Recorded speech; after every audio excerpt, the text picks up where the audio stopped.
بالله من الشيطان الرجيم بسم الله الرحمن الرحيم قل إن صلاتي ونسكي ومحياي ومماتي لله رب العالمين إن الله وملائكته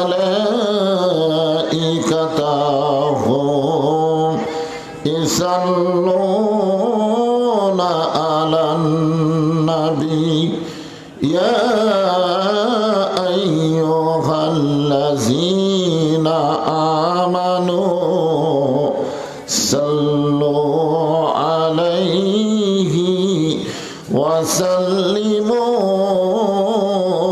تسليما اللهم صل على محمد وعلى آل محمد كما صليت على إبراهيم وعلى آل إبراهيم إنك حميد مجيد اللهم بارك على محمد وعلى آل محمد كما باركت على إبراهيم وعلى آل إبراهيم إنك حميد مجيد তোর পাহাড়ের ধুলি লাগিয়া মুসা নবীর সম্মান বেড়ে যায় তোর পাহাড়ের ধুলি লাগিয়া মুসা নবীর সম্মান বেড়ে যায় নূর নবীজির জুতার ধুলাই দয়ার নবীজির জুতার ধুলাই আল্লাহর আরশ ধন্য হয় সাল্লাল্লাহু আলা মুহাম্মদ সবাই জবান খুলে মহব্বতে সাল্লাল্লাহু আলাইহি ওয়াসাল্লাম সাল্লাল্লাহু আলা মুহাম্মদ সাল্লাল্লাহু মশরিকে হুব্বে মুহাম্মদ সকলে বলি সাল্লাল্লাহু আলাইহি ওয়াসাল্লাম मतलाए दीवानी माँ मतलाए खुर्शीद इश्कास सीनाए सुजाने माँ बलागल उला बिकमालिही कशफत दुजा बिजमालिही हसनत जमीओ खसालिही सल्लो अलैहि व आलिहि अल्लाहुम्मा आमीन। জান্নাতের বাগান থেকে জান্নাতি মানুষদেরকে নিয়ে আমি গুনাহগার তোমার রহমতের দরজায় দুখানা হাত তুলেছি আল্লাহ। হাসরের ময়দানে জাব্বার আর কাহার নামে রূপ নিয়া তুমি যখন বিচার শুরু করবে তোমার সামনে দাঁড়ায়া সমস্ত নবীরা নাফসি নাফসি বলে কাঁদতে থাকবে।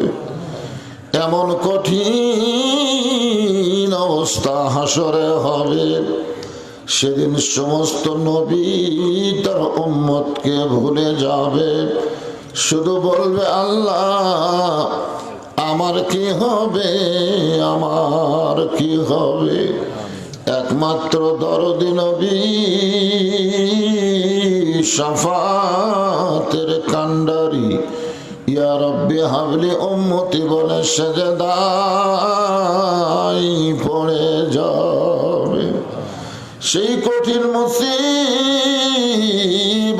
সময় আজকের এই মাহফিলকে ওসিলা করে আমাদের সবাইকে রাসূলের উম্মতের কাতারে আল্লাহ কবুল করে নিও। সুবহান রাব্বিকা রব্বিল ইজ্জাতি আম্মা ইয়াসিফুন ওয়া সালামুন আলাল মুরসালিন আলহামদুলিল্লাহি রাব্বিল আলামিন। লা ইলাহা ইল্লাল্লাহ লা ইলাহা ইল্লাল্লাহ। এই ছেলেরাই তোমরা যারা দাঁড়ায় আছে বসো বসো। লা ইলাহা ইল্লাল্লাহ লা ইলাহা ইল্লাল্লাহ। সকলেই মহব্বতে আল্লাহর জিকির করেন। লা ইলাহা ইল্লাল্লাহ লা ইলাহা ইল্লাল্লাহ। চাঁদ সূরজ আর গ্রহ তারা আল্লাহ নামের পাগল পারা। চাঁদ সূরজ আর গ্রহ তারা আল্লাহ নামের পাগল পারা। আমার আল্লাহ নামের এতই দয়া, আল্লাহ নামের এতই মায়া, লুকিয়ে রাখছেন হে আল্লাহ জোরে লা ইলাহা ইল্লাল্লাহ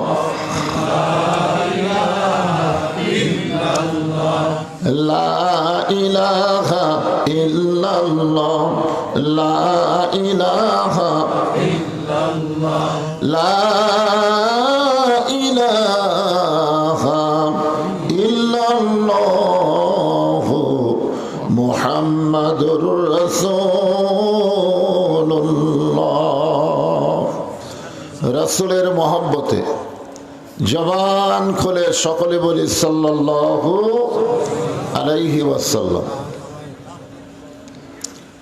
আমরা যতক্ষণ কলেমার জিকির করলাম, এই জিকিরটা হলো আল্লাহ কর্তৃক বান্দার জন্য সর্বপ্রথম ইবাদত।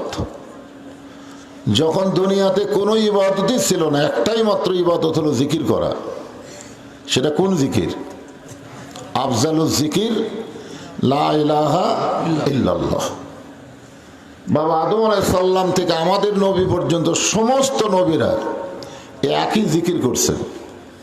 জিকিরটা কি? লা ইলাহা ইল্লাল্লাহ। কোরআনের কোনো জায়গায় আপনারা পাবেন না আল্লাহ বলেছেন যে আমার নামাজ পড়ে আমি আল্লাহ তার নামাজ পড়ি, যে আমার রোজা করে আমি আল্লাহ তার রোজা করি। কিন্তু আল্লাহ বলেছেন যে আমার জিকির করে আমি আল্লাহ তার জিকির করি। নামাজ, রোজা, হজ, যাকাত যত ইবাদত আছে সবচাইতে দামি ইবাদতের নাম হলো জিকির করা। আল্লাহ রাসূল বলেছেন কেউ যদি সারা জীবন পাপ করে, সারা জীবন,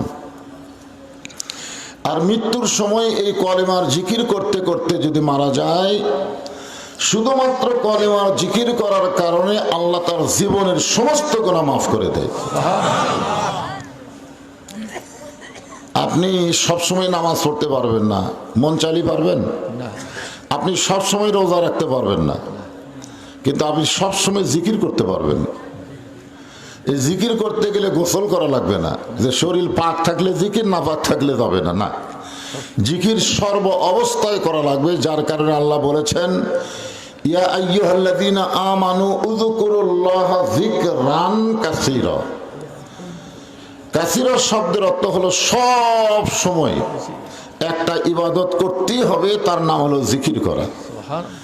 আপনারা বলেন এই জিকির করতে আমাদের কোনো আপত্তি আছে? না। আলা বিযিকরিল্লাহ তাতমাইন্নুল কুলুব।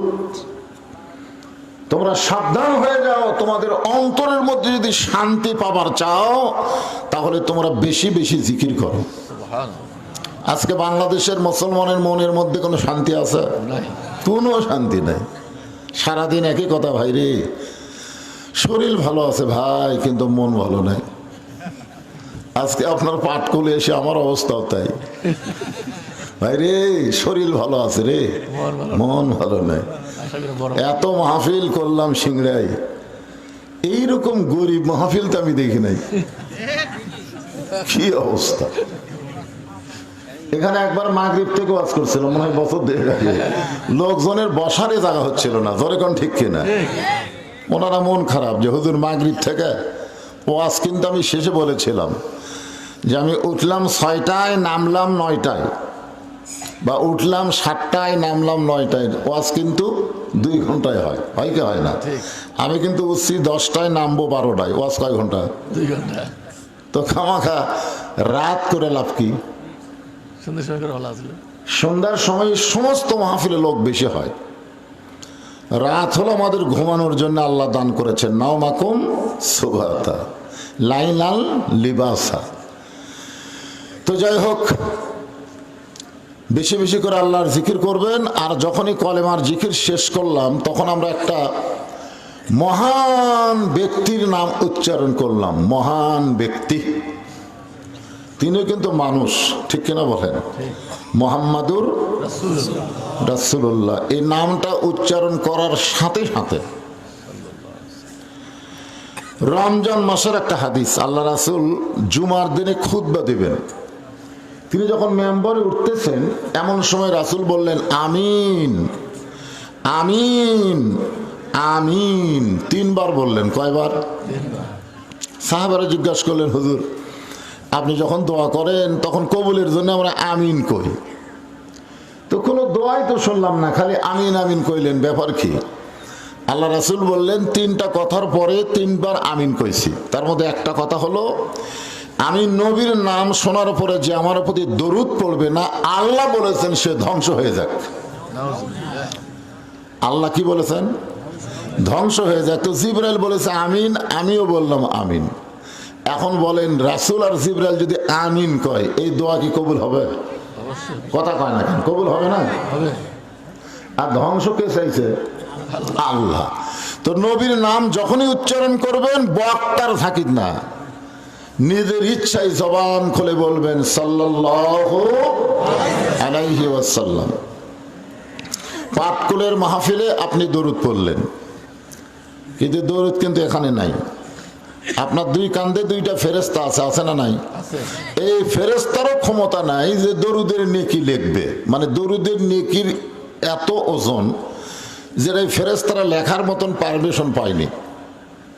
এখানে একদল ফেরেশতাকে আল্লাহ মোতায়েন করেছে মাহফিল শেষ হওয়া পর্যন্ত। আপনি যতবার দরুদ পড়বেন ততবার ওই ফেরেশতারা পাটকুল থেকে মদিনায় যাবে, রাসূলের রওজার পাশে গিয়ে দাঁড়ায় বলবে, ইয়া রাসূলুল্লাহ, এত বছর পরেও, এত 100 বছর, 1450 বছর পরেও পাটকুলের উম্মতেরা আপনাকে ভুলে যায় নাই। আপনার নাম শোনার সঙ্গে সঙ্গে তারা দরুদ পড়লো, আর এই দরুদগুলো আপনার রওজা মোবারকে আমরা জমা দিয়ে গেলাম। সেই দরুদ পড়তে আমাদের আপত্তি আছে? আলহামদুলিল্লাহ।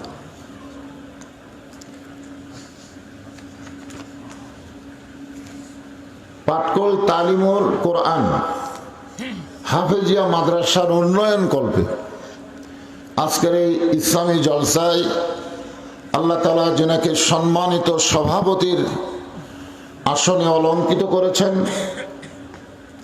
সম্মানিত সভাপতির নাম কোথায় রাখছে রে?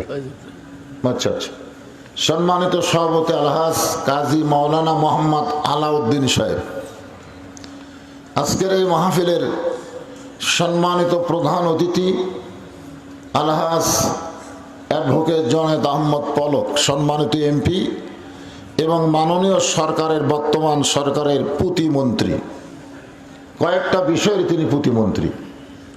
আজকের এই মাহফিলের সম্মানিত বিশেষ অতিথিবৃন্দ, সকলকেই অন্তরের অন্তঃস্থল থেকে আমি শুভেচ্ছা জ্ঞাপন করছি।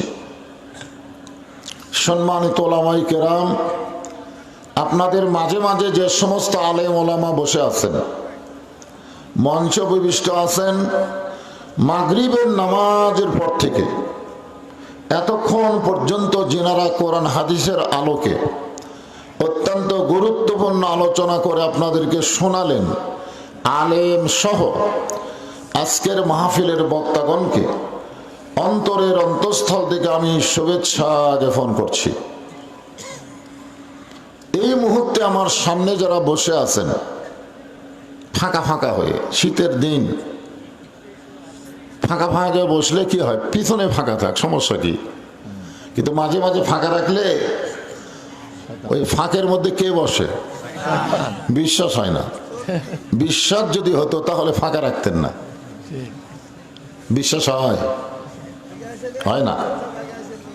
এই বিশ্বাস হয় তো, বিশ্বাস হলে ফাঁকা রাখবেন কেন?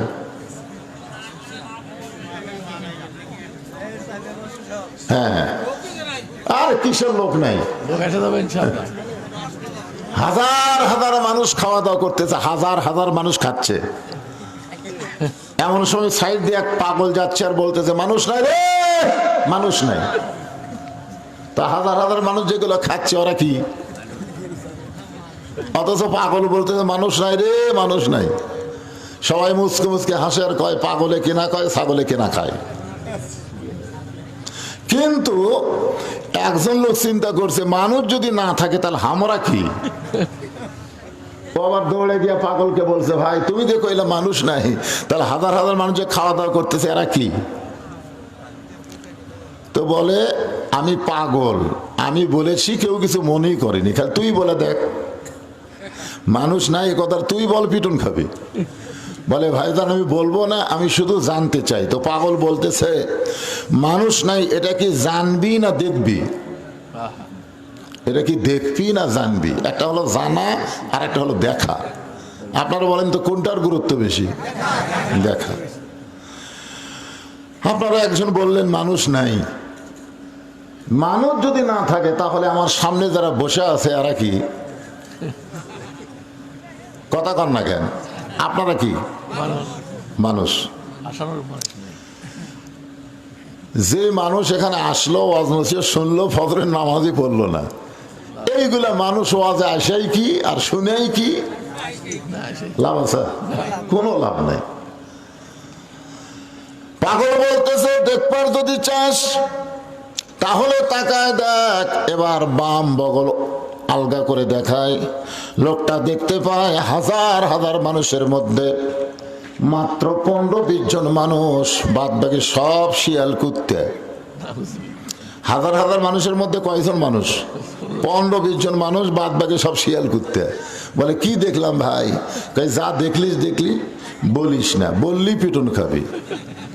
দেশে আইলো কলিকাল, ভেড়া চাটে বাঘের গাল, আসল কথা বললে তোমায় মারবে রে, আসল কথা বললে তোমায় জেলে দিবে রে।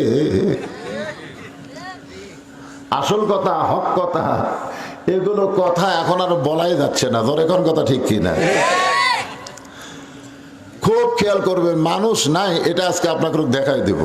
আছে না নাই? কারণ দুটা খাসি দিয়া তবরক পাক করতেছে, এগুলো কে খাবি রে? কি কন মানুষ নাই? দেখেনি না আছে না নাই? তাহলে তারা কে? আমরা সেই মানুষই তো আজকে দেখবো যে হাজার হাজার মানুষ 15-20 জন মানুষ রূপে দেখা যায়, আর বাদ বাকি সব শিয়াল কুত্তে। তো বলা কি দেখলাম? বলে 15-20 জন মানুষ রূপে যাদেরকে দেখতেছিস ওরা খাওয়ার আগে দোয়া পড়ছে, আল্লাহুম্মা বারিক লানা ফিমা রাযাকতানা ওয়া কিনা আযাবান নার, বিসমিল্লাহ বারাকাতিল্লাহ বলে খাওয়া শুরু করছে। ওদের বিশ্বাস একমাত্র খাওয়ানোর মালিককে আল্লাহ। আর যাদেরকে শিয়াল কুত্তার রূপে দেখতেছিস ওরা দোয়া দরুদও পড়েনি, আর বিশ্বাস করতেছে লোকটার কলজা বড় রে, হাজার হাজার টাকা খরচ করে আমাদেরকে খাওয়াইতেছে। আসলে বলেন তো কে খাওয়ায়? কিন্তু ওরা বলতেছে না, আল্লাহ যে খাওয়ায় এ কথা মনেই নাই। আল্লাহ কোরআনে বলেন, মা সাবাকা মিন হাসানাতিন ফামিনাল্লাহ। বান্দা বান্দির দ্বারা যখন কোনো ভালো কাজ হয়, এ কাজ বান্দা বান্দি করে না, বরং আল্লাহ করায়। আপনার বলেন তো আজকের মাহফিলে বসা এটা ভালো কাজ না খারাপ কাজ? তাহলে এই কাজকে আপনারা করলেন না আল্লাহ করালেন? অত্র এলাকা থেকে আল্লাহ যাদেরকে পছন্দ করেছেন একমাত্র তারাই আজকে জান্নাতের বাগানে আসতে পেরেছেন। সুবহানাল্লাহ বলেন। যাদেরকে আল্লাহ পছন্দ করেনি আর আসতে পারবে না। এই জন্য আমার সামনে যারা বসে আছেন, আমি আমার অন্তরের অন্তঃস্থল থেকে আপনাদের সবাইকে শুভেচ্ছা জ্ঞাপন করছি। পর্দার অন্তরালে যে সমস্ত মা বোনেরা অধীর আগ্রহ নিয়ে আলোচনা শুনতেছেন, আমি তাদেরকে শ্রদ্ধা জ্ঞাপন করে এই মুহূর্তে জানতে চাচ্ছি আপনারা কেমন আছেন। আলহামদুলিল্লাহ রব্বিল আলামিন।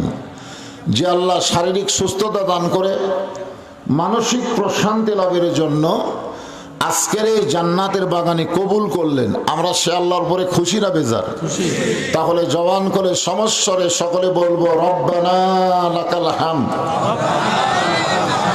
হামদান কাসীরান তাইয়িবান মুবারাকান ফীহি। আমরা এমন একজন আল্লাহর প্রশংসা করলাম যিনি প্রশংসা করলে খুশি হন। কেমন খুশি? তার কোনো লাভ নেই। আপনি যদি আল্লাহর প্রশংসা না করেন আল্লাহর কোনো ক্ষতি হবে? যদি সারা জীবন প্রশংসা করেন আল্লাহর কোনো লাভও হবে না। কিন্তু আল্লাহ এত খুশি হন, যেই সমস্ত বান্দা বান্দে আলহামদুলিল্লাহ শব্দ উচ্চারণ করে আল্লাহর প্রশংসা করে, আল্লাহ তার জন্য আসমান এবং জমিনের ফাঁকা জায়গাটুকু নেকি দিয়ে পরিপূর্ণ করে দেয়। এই তো কাম সারলেন, এই তো কাম সারলেন। এই সুবহানাল্লাহ বলেন। এই সুবহানাল্লাহ বললে আল্লাহ এত খুশি হয়। এখনো আমরা জান্নাতে যাইনি, তারপরেও আল্লাহ আমাদের নামে জান্নাতের বাগানে একটা গাছ লাগায় দেয়। আবার সুবহানাল্লাহ। কত গাছ লাগাবেন? এটা কি ইউক্যালিপটাসের গাছ? এটা কি গাছ রে? আপনি সুবহানাল্লাহ বললে আল্লাহ কি ইউক্যালিপটাসের গাছ লাগাবে? এমন একটা ফলবান বৃক্ষ, যেই বৃক্ষের ছায়া অতিক্রম করতে একটা তাজা ঘোড়ার লাগবে 500 বছর। আবার সুবহানাল্লাহ। কি বিপদ! কত গাছ লাগাবেন? সুবহানাল্লাহ। সর্বশেষে যেই ব্যক্তিকে আল্লাহ জান্নাত দিবে, সর্বশেষে মানে জাহান্নামটা খাটিয়া, বুঝলেন? লাস্টে যখন জান্নাত দিবে ওই ব্যক্তিকে যে জান্নাত দেওয়া হবে, সেই জান্নাত হবে এই পৃথিবীর চাইতে 9 গুণ বড়। তাহলে গাছ লাগালে অসুবিধা নেই তো? মাশাআল্লাহ। আমরা আল্লাহর প্রশংসার সাথে সাথে এই মাসটা হলো রজব মাস। যারা বলেন কি মাস? এই মাসের চাঁদ উঠলে রাসূল একটা দোয়া বেশি বেশি পড়তেন। আপনার সে দোয়া পড়ছেন? এই মাসের নাম হলো রজব মাস। যারা বলেন কি মাস? এই মাসের চাঁদ উঠলেই রাসূল বলতেন, আল্লাহুম্মা বারিক লানা ফি রজব ওয়া শাবান ওয়া বাল্লিগনা রমাদান। যে রজব এবং শাবানের মধ্যে আল্লাহ তুমি বরকতে ভরপুর করে দাও এবং রমজান পর্যন্ত আমার হায়াতকে লম্বা করে দাও। আমরা যারা রজবের চাঁদে ওয়াজ শুনতেছি, আমরা রমজান পর্যন্ত বাঁচি, এই আশা আমাদের আছে না নাই? যেরকম আছে না নাই? এই রজব মাসে আল্লাহ তাআলা আমাদের নবীকে আরশ ভ্রমণ করাইছিলেন। আমি যেই রকম ওয়াজের শুরুতে বললাম, তোর পাহাড়ের ধুলি লাগিয়া মুসা নবীর সম্মান বেড়ে যায়। মুসা নবী যখন তুর পর্বতে আল্লাহর সঙ্গে কথা বলতে যাবেন, তখন জুতা পাও দিয়ে যাচ্ছে। ধরে কোন কি পায়ে দিয়ে? তা আল্লাহ বলে, মুসা তোমার জুতা খোলো, আমার সঙ্গে কথা বলবে আর পাও থাকবে জুতা। সঙ্গে সঙ্গে মুসা নবী জুতা খুলে আল্লাহর সঙ্গে কথা বললেন। আর আমাদের নবী নবী আল্লাহর সঙ্গে দেখা করবার যাচ্ছেন, জোরে কারণ সুবহানাল্লাহ, কথা বলার জন্য না দেখার জন্য? দেখা করার জন্য যাচ্ছে। যেখান থেকে আল্লাহ জিবরাইলকে যাইতে নিষেধ করলো ওই এরিয়ার মধ্যে যায় নবী পায়ের জুতা খুললো। আল্লাহ ডাক দেন, হাবিব আপনি আপনার জুতা খুলবেন না, কারণ আপনার জুতার পরশে আমার আরশ ধন্য হয়ে যাবে। আমরা ভাগ্য গুণে সেই নবীর উম্মত। আমি মাঝে মধ্যে ড্রেসিং টেবিলের আয়নার সামনে দাঁড়াইয়া নিজের কপাল এরকম হাত দেয়া চুমা খাই।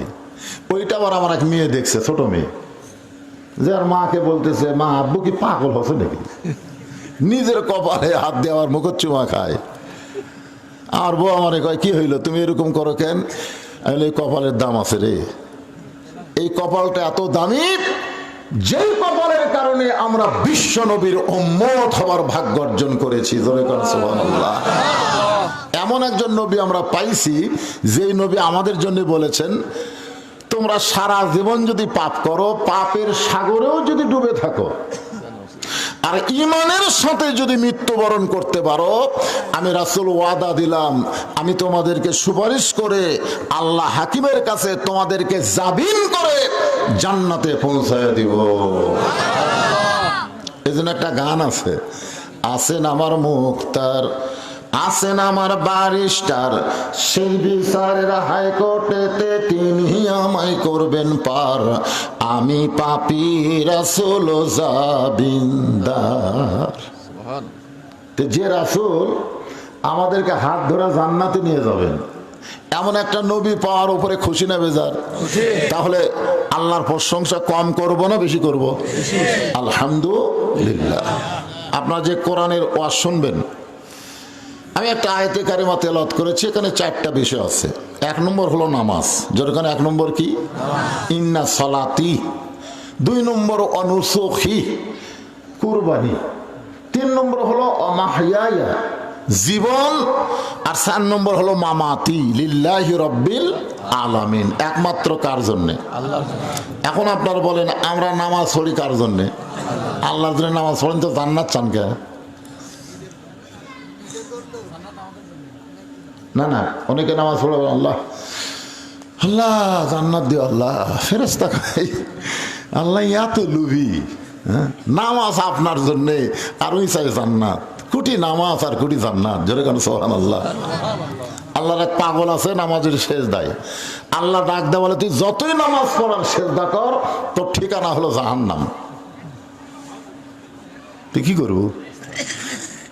তোর আমি জাহান্নামের জন্য তৈরি করছি রে, তোর তকদির আমি জাহান্নাম লিখে রাখছি। তুই নামাজ পড়ে কি করবি? যতই নামাজ পড়ার সেজদা কর, তোর ঠিকানা হলো জাহান্নাম। ওই সেজদা থেকে মাথা তুলে বলতেছে আলহামদুলিল্লাহ, আলহামদুলিল্লাহ। আল্লাহ তাই কেড়ে পাগলা, তোরে জাহান্নাম দিলাম, এরপরে তুই আমার শুকর আদায় করলি কেন? পাগল বলতেছে, আল্লাহ জাহান্নামেরও মালিক তুমি, জান্নাতেরও মালিক তুমি। তুমি যে আমার জাহান্নাম দিছো, তা বলবার পারবো আমার থাকার জায়গা আছে। তুমি যদি বলতে জাহান্নামও নাই জান্নাতও নাই, তাহলে আমি যাবো কোথায়? আল্লাহ বলে, পাগল জাহান্নামে গেলে তুই পড়ে যাবি, তোর কষ্ট হবে। পাগল বলতেছে, আল্লাহ আমি জাহান্নামে যাব, তবে একলা যাব না। আল্লাহ বলে, তোর সঙ্গে জাহান্নামে কে যাবে? পাগল বলে, তাকায় দেখো তো আমি কার জন্য সেজদা দিছি। আল্লাহু আলিমুম বিযাতিস সুদূর। আল্লাহ নজর করে দেখে পাগলের কলিজা ভরা আল্লাহর মহব্বত। আল্লাহ বলে, আমার মহব্বত নিয়ে কেউ যদি জাহান্নামেও যায়, আমি জাহান্নামকেও জান্নাত বানায়া দিও। তাহলে নামাজ জান্নাত জাহান্নামের জন্য না, নামাজ হলো আল্লাহর জন্য। জোরে বলেন, কার জন্যে? আল্লাহর জন্য নামাজ হলো 5 ওয়াক্ত। জুমার নামাজ পড়ে আপনি আল্লাহর দায়িত্ব পালন করতে পারবেন না। আল্লাহকে যদি পাইতে চাই, 5 ওয়াক্ত নামাজ ছাড়া পাওয়ার উপায়। অনেকে বলে, হুজুর আমরা তো 5 ওয়াক্ত পড়ি না, খালি জুম্মা পড়ি। এ রজব চাঁদে আল্লাহ তাআলা নবীকে কোথায় নিয়ে গেছিলেন? আল্লাহর কাছে। আরে ফেরেশতা জিবরাইল বললেন, হুজুর এ বোরাকের পিঠে আপনি চড়েন, বোরাক আপনাকে আল্লাহর আরশে নিয়ে যাবে।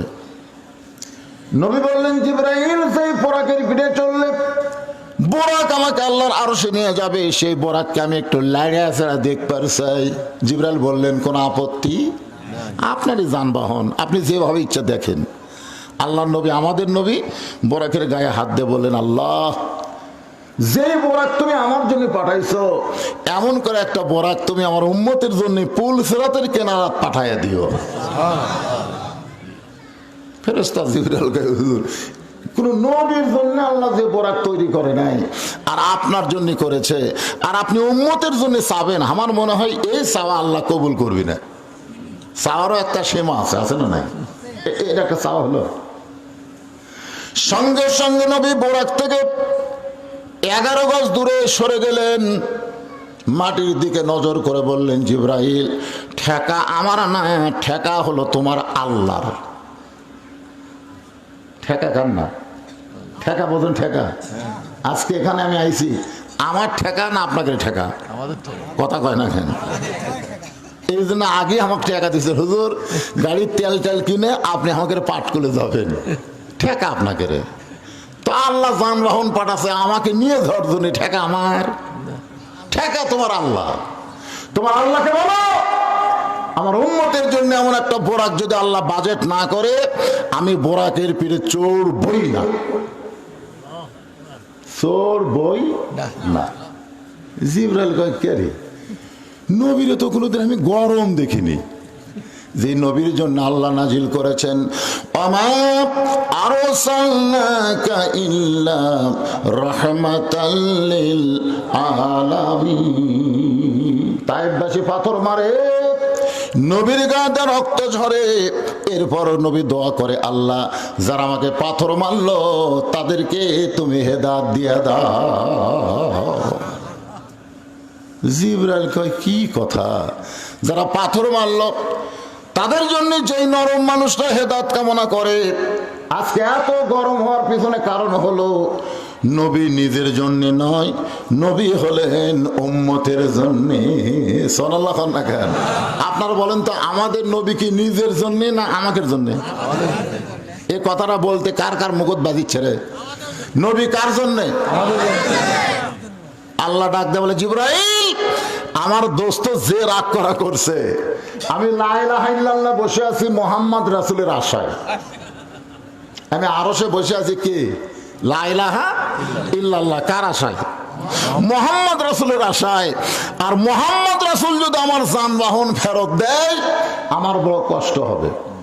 তো আমার কষ্ট লাঘব করার জন্য, তার গুনাহগার উম্মতের জন্য এমন করে একটা বোরাক আমি পুলিশের কেনারায় বাজেট করে দিলাম।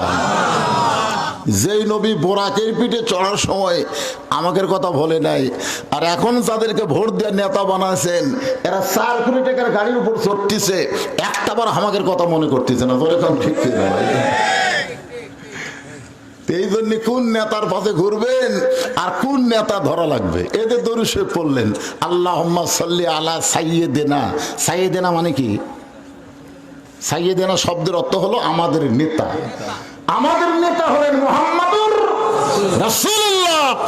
যেই নেতা বোরাকের পিঠে চড়ে না, আমাদের জন্য বোরাক বাজেট না করে, যেই নেতা জান্নাতে যাবে না যতক্ষণ আমাদেরকে জান্নাত না দেওয়া হবে, সেই নবীকে আল্লাহ 5 ওয়াক্ত নামাজ দিছে। কি জন্য দিছে? ইয়ার কি মারার জন্য? সেই 5 ওয়াক্ত নামাজ নিয়ে আল্লাহ নবী দুনিয়াতে আসলেন। 24 ঘন্টার মধ্যে আল্লাহর 5টা সময় বড় পছন্দ। সূর্য উদয়ের আগে হলো ফজর, সূর্য যখন পশ্চিম দিকে হেলে যাবে তখন হলো জোহর, সূর্যের পাওয়ার যখন কমে যাবে, পাওয়ার নিচে মায়ায় বন্দি থাইকা করলাম কত খেলা, পশ্চিমে তাকিয়ে দেখো তোমার ডুইবা গেল বেলা। আমি আমার হায়াতকে খেয়াল করে দেখছি, বর্তমানে আমি আসরের মধ্যে আছি। কার মধ্যে? আমার ফজর জোহর শেষ। আসর মানে কি? সূর্য ডুববে ডুববে ভাব। জোরে কোন কথা ঠিক কিনা? যুবকেরা মনে করতেছে আমি তো কেবল ফজরের মধ্যে আছি, আর যারা জুয়ান তাগড়া ওরা কয় আমরা জোহর, আর আমাদের মতন যাদের দাড়ি সাদা তারা বলতেছে আসর, আর যাকে মাথা ভেঙ্গে গেছে লাঠি নিয়ে হাঁটতেছে কই মগরিব। ভাই এসা হতে আর দেরি নেই, জোরে কোন ঠিক কিনা? 24 ঘন্টার মধ্যে, দিন রাত মিলে কয় ঘন্টা? 24 ঘন্টার মধ্যে 5টা ওয়াক্ত আল্লাহর বড় পছন্দ। এই 5টা ওয়াক্তের মধ্যে ফজর আবার সবচেয়ে বেশি পছন্দ। আল্লাহ রাসূল বলেছেন ফজরের নামাজ যে জামাতের সঙ্গে আদায় করে না সে মুনাফিক হবে। সে কি হবে? কথা কয় না। 2 ওয়াক্ত নামাজের জামাত করাই লাগবে। কয় ওয়াক্ত? এই 2 ওয়াক্ত নামাজের জামাত কারা করে না? যাদের মধ্যে নেফাকি বেশি আছে, মুনাফিকি যাদের মধ্যে আছে তারা এই 2 ওয়াক্ত পড়ে না। আর এখনকার দিনে, এই শীতের দিনে কোনো যুবক যদি আসসালাতু খায়রুম মিনান নাম শোনার সাথে সাথে ল্যাব যদি লাত্তি মারা ফেলে দেয়, কে রে ল্যাব? তুই তালাক। তুই তালাক রে? তালাক মানে কি? বিচ্ছিন্ন। ফেলা দিয়ে ঠান্ডা পানি দিয়ে অজু করে যখন মসজিদে যাচ্ছে, ফেরেশতা বলে আল্লাহ তোমার তরতাজা যুবক বান্দা এই শীতের দিনে ল্যাব তোষকের মায়া মহব্বতকে উপেক্ষা করে ঠান্ডা পানি দিয়ে অজু করে মসজিদে যায়, এর রেজাল্ট কি?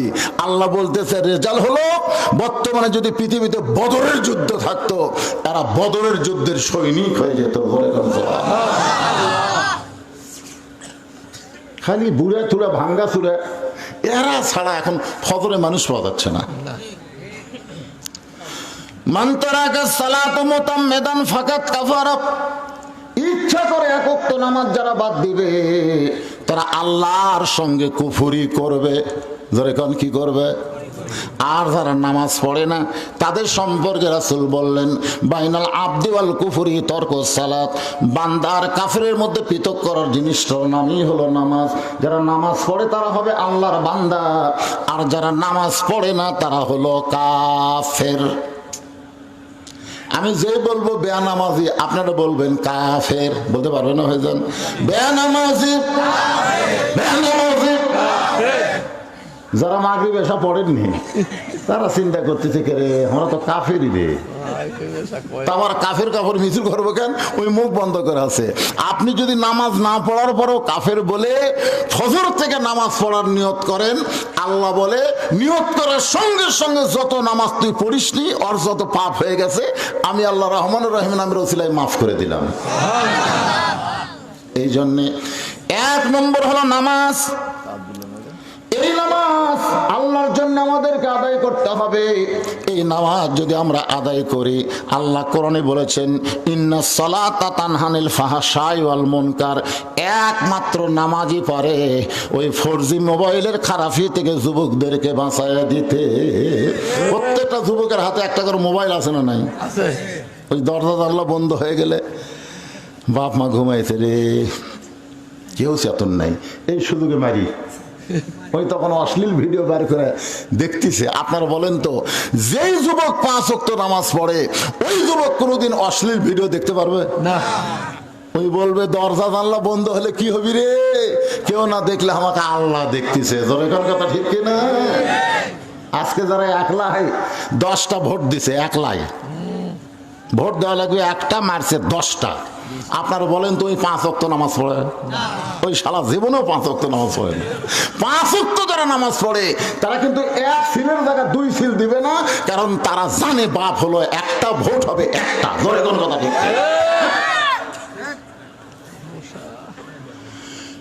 একমাত্র নামাজ, নামাজই পারে মানুষকে যাবতীয় খারাপি থেকে বাঁচায় দিতে।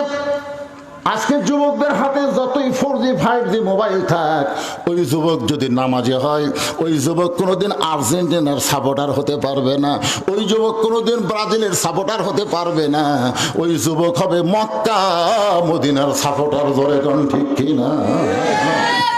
আপনার বলেন তো আর্জেন্টিনার মেসি ওই কোন ধর্মের লোক? মেসি মেসি মেসি মেসি মেসির জার্সি, মেসির কাটিং। যারা মেসির জার্সি পড়ছে, মেসির কাটিং দিছে, আপনি খোঁজলে দেখেন তো ওই 5 ওয়াক্ত নামাজ পড়ে। 5 ওয়াক্ত নামাজ যারা পড়ে তারা কোনোদিন আর্জেন্টিনার পতাকা টাঙ্গাবে না। 5 ওয়াক্ত নামাজ যারা পড়ে তারা কোনোদিন ব্রাজিলের জার্সি গাও দিবে না। ধরে কোন কথা ঠিক না? কারণ একমাত্র নামাজই পারে মানুষকে যাবতীয় খারাপি থেকে বাঁচাই দিতে। সেই নামাজটা কার? আপনি পড়বেন, আল্লাহর হয়ে যাবে। কামাই করতেছে বাপ কার জন্যে? বেটার জন্যে, সন্তানের জন্যে। খালি বেটা করলেন কে ভাই? আপনি বেটি নাই? যেই কাছে বেটা, আমার তো বেটা নাই রে। এই কথা যদি মেয়েরা শোনে যে কামাই করে বাপ বেটার জন্যে, সাথে সাথে চোখ দিয়ে পানি আসবে, ওরা অল্পতেই কান্দে। জোরে কোন কথা ঠিক না? বাবা কামাই করে সন্তানের জন্য, বান্দা নামাজ পড়ে আল্লাহর জন্য। সুবহানাল্লাহ। বাবা যেমন কামাই করে শান্তি পায় সন্তানের জন্য, বান্দা যেমন নামাজ পড়ে শান্তি পায় আল্লাহর জন্য। আমরা আল্লাহর জন্য 5 ওয়াক্ত নামাজ পড়ব। আল্লাহ এত খুশি হয়, ফজরের নামাজ আদায় করার সঙ্গে সঙ্গে আদম নবীর সম পরিমাণ সওয়াব আল্লাহ আপনার আমলনামায় দিয়ে দেয়। আদম নবীর সওয়াব মানে কি জাতা কথা? 350 বছর কান্নাকাটির পরে আদম নবীর তওবা যখন কবুল হলো, বর্তমানে যে এখানে কাবা ঘর আছে, তখন কাবা ঘর ছিল না, তখন জায়গাটা ছিল ফাঁকা। ওই ফাঁকা জায়গার উপরে আদম নবী এক নিয়তে 2 রাকাত নামাজ পড়ে। লাইলাতুল মিরাজে আল্লাহ বলে, হাবিব ওই আদম নবীর 2 রাকাত ফরজ নামাজ আমার কাছে এত ভালো লাগছে, আপনার উম্মতের জন্য ফজরের ফরজ হিসেবে দিয়ে দিলাম।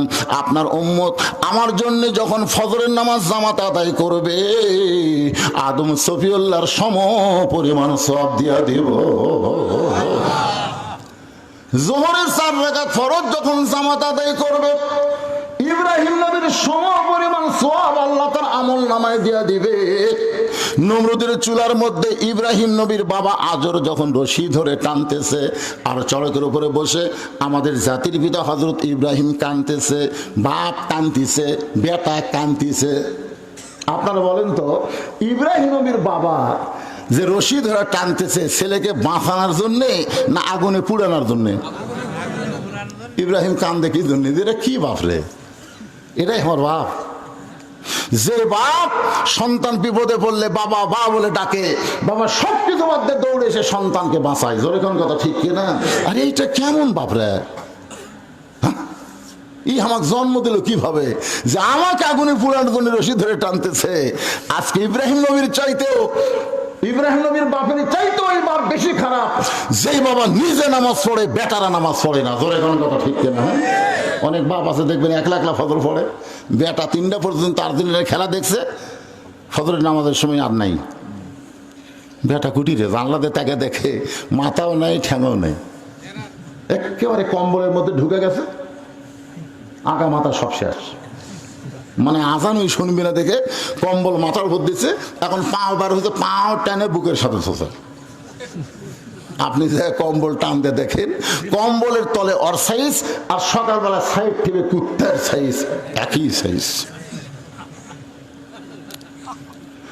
ইব্রাহিম নবী চড়কে কানতেছে বাবার খামখেয়ালি বনার জন্য। এক সময় বাবা চড়কে টান মারলো, ইব্রাহিম নবীকে আল্লাহ ফেলে দিল আগুনের মধ্যে। ইব্রাহিম নবী আগুনে পড়ার আগেই আল্লাহ বললেন, কুলনা ইয়া নারু কুনি বারদাও ওয়া সালামান আলা ইব্রাহিম। আগুন রে, নমরুদ তোকে জ্বালাবার পারে, কিন্তু পুরানোর ক্ষমতা নমরুদের হাতে নাই। আমি আল্লাহ ইব্রাহিমকে পুড়াবো না, কারণ তুই নমরুদের আগুন আর ইব্রাহিমের কলিজায় জ্বলতেছে আল্লাহর ইশকের আগুন। আপনারা বলেন তো কোন আগুনের পাওয়ার বেশি? ইশকের আগুনের কাছে নমরুদের আগুনের খাওয়া আছে? আল্লাহ শান্তির বাগান বানায় দেয়। আমাদের জাতির পিতা হযরত ইব্রাহিম এক নিয়তে 4 রাকাত নামাজ পড়ে। ওই 4 রাকাত নামাজ আল্লাহর এতই ভালো লাগছে, উম্মতে মুহাম্মাদের জন্য যোহরের 4 রাকাত ফরজ হিসাবে আল্লাহ দিয়ে দিয়েছে। যোহরের 4 রাকাত ফরজ নামাজ যখন জামাত আদায় করবেন, ইব্রাহিম নবীর সমপরিমাণ সওয়াব আল্লাহ দান করে দিবে। আসরের 4 রাকাত ফরজ। এই যে কোরআন শরীফের ওয়াজ শুনতাইছেন, এই কোরআনের মধ্যে আল্লাহ সবচাইতে যে নবীকে বেশি আলোচনা করেছেন, এই নবীর নাম হলো মুসা কালিমুল্লাহ। আমাদের নবীর উপর আল্লাহ নাজিল করছে, কিন্তু আমাদের নবীর চাইতে মুসা নবীর নাম কোরআন শরীফে বেশি আছে। আপনারা বলেন তো বেশি থাকার কারণ কি? না, সেই জন্য না। মুসা নবীর উপর আল্লাহ যে কিতাব নাজিল করেছে সেই কিতাবে আবার আমাদের নবীর নাম বেশি আল্লাহ দিছে। ধরে কোন সুবহানাল্লাহ, সুবহানাল্লাহ।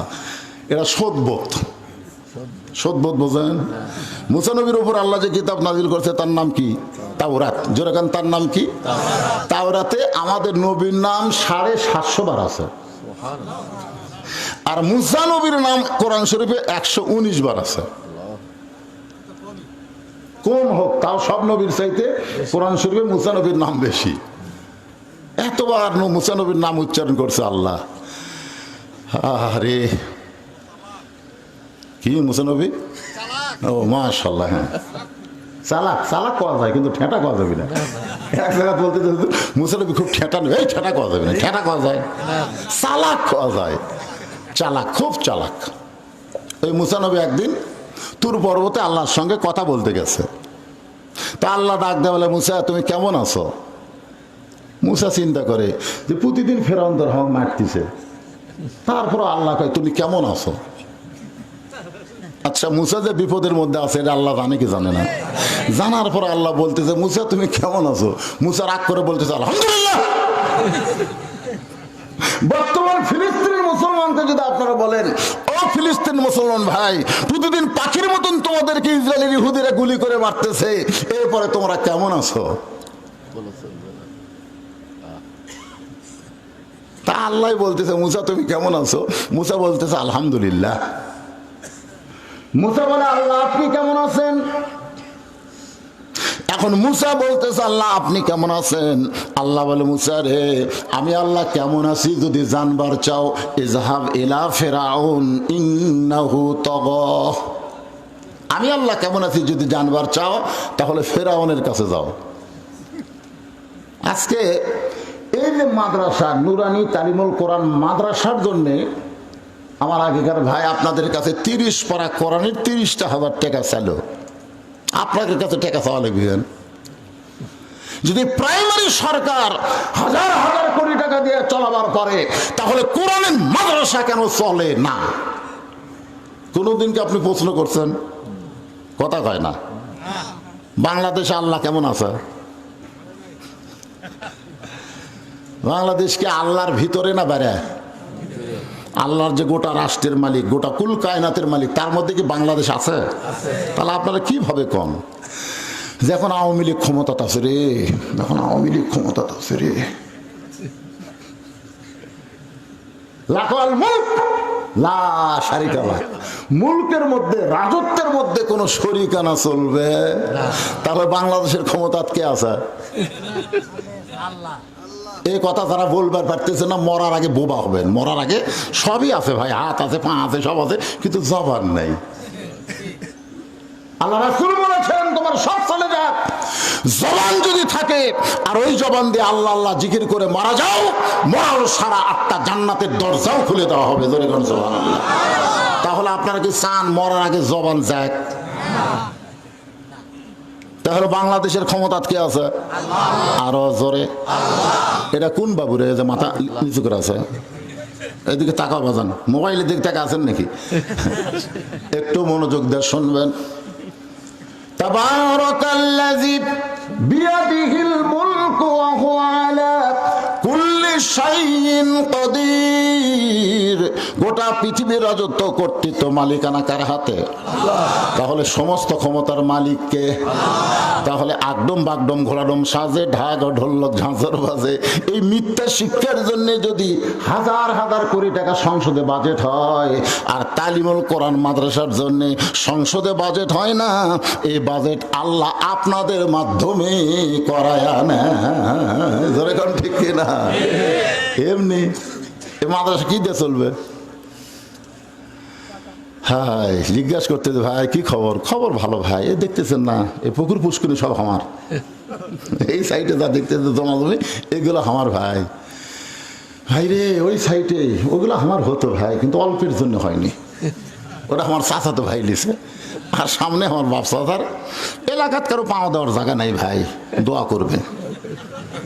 কি সুন্দর করে বলতেছে, এলাকাত কারো পাও দেওয়ার জায়গা নেই ভাই, দোয়া করবেন। তো সবে যদি তোমাকে হয় আল্লাহর, আল্লাহটা দেখতে গেলে 2 মিনিট হাঁটা লাগবে ভাই।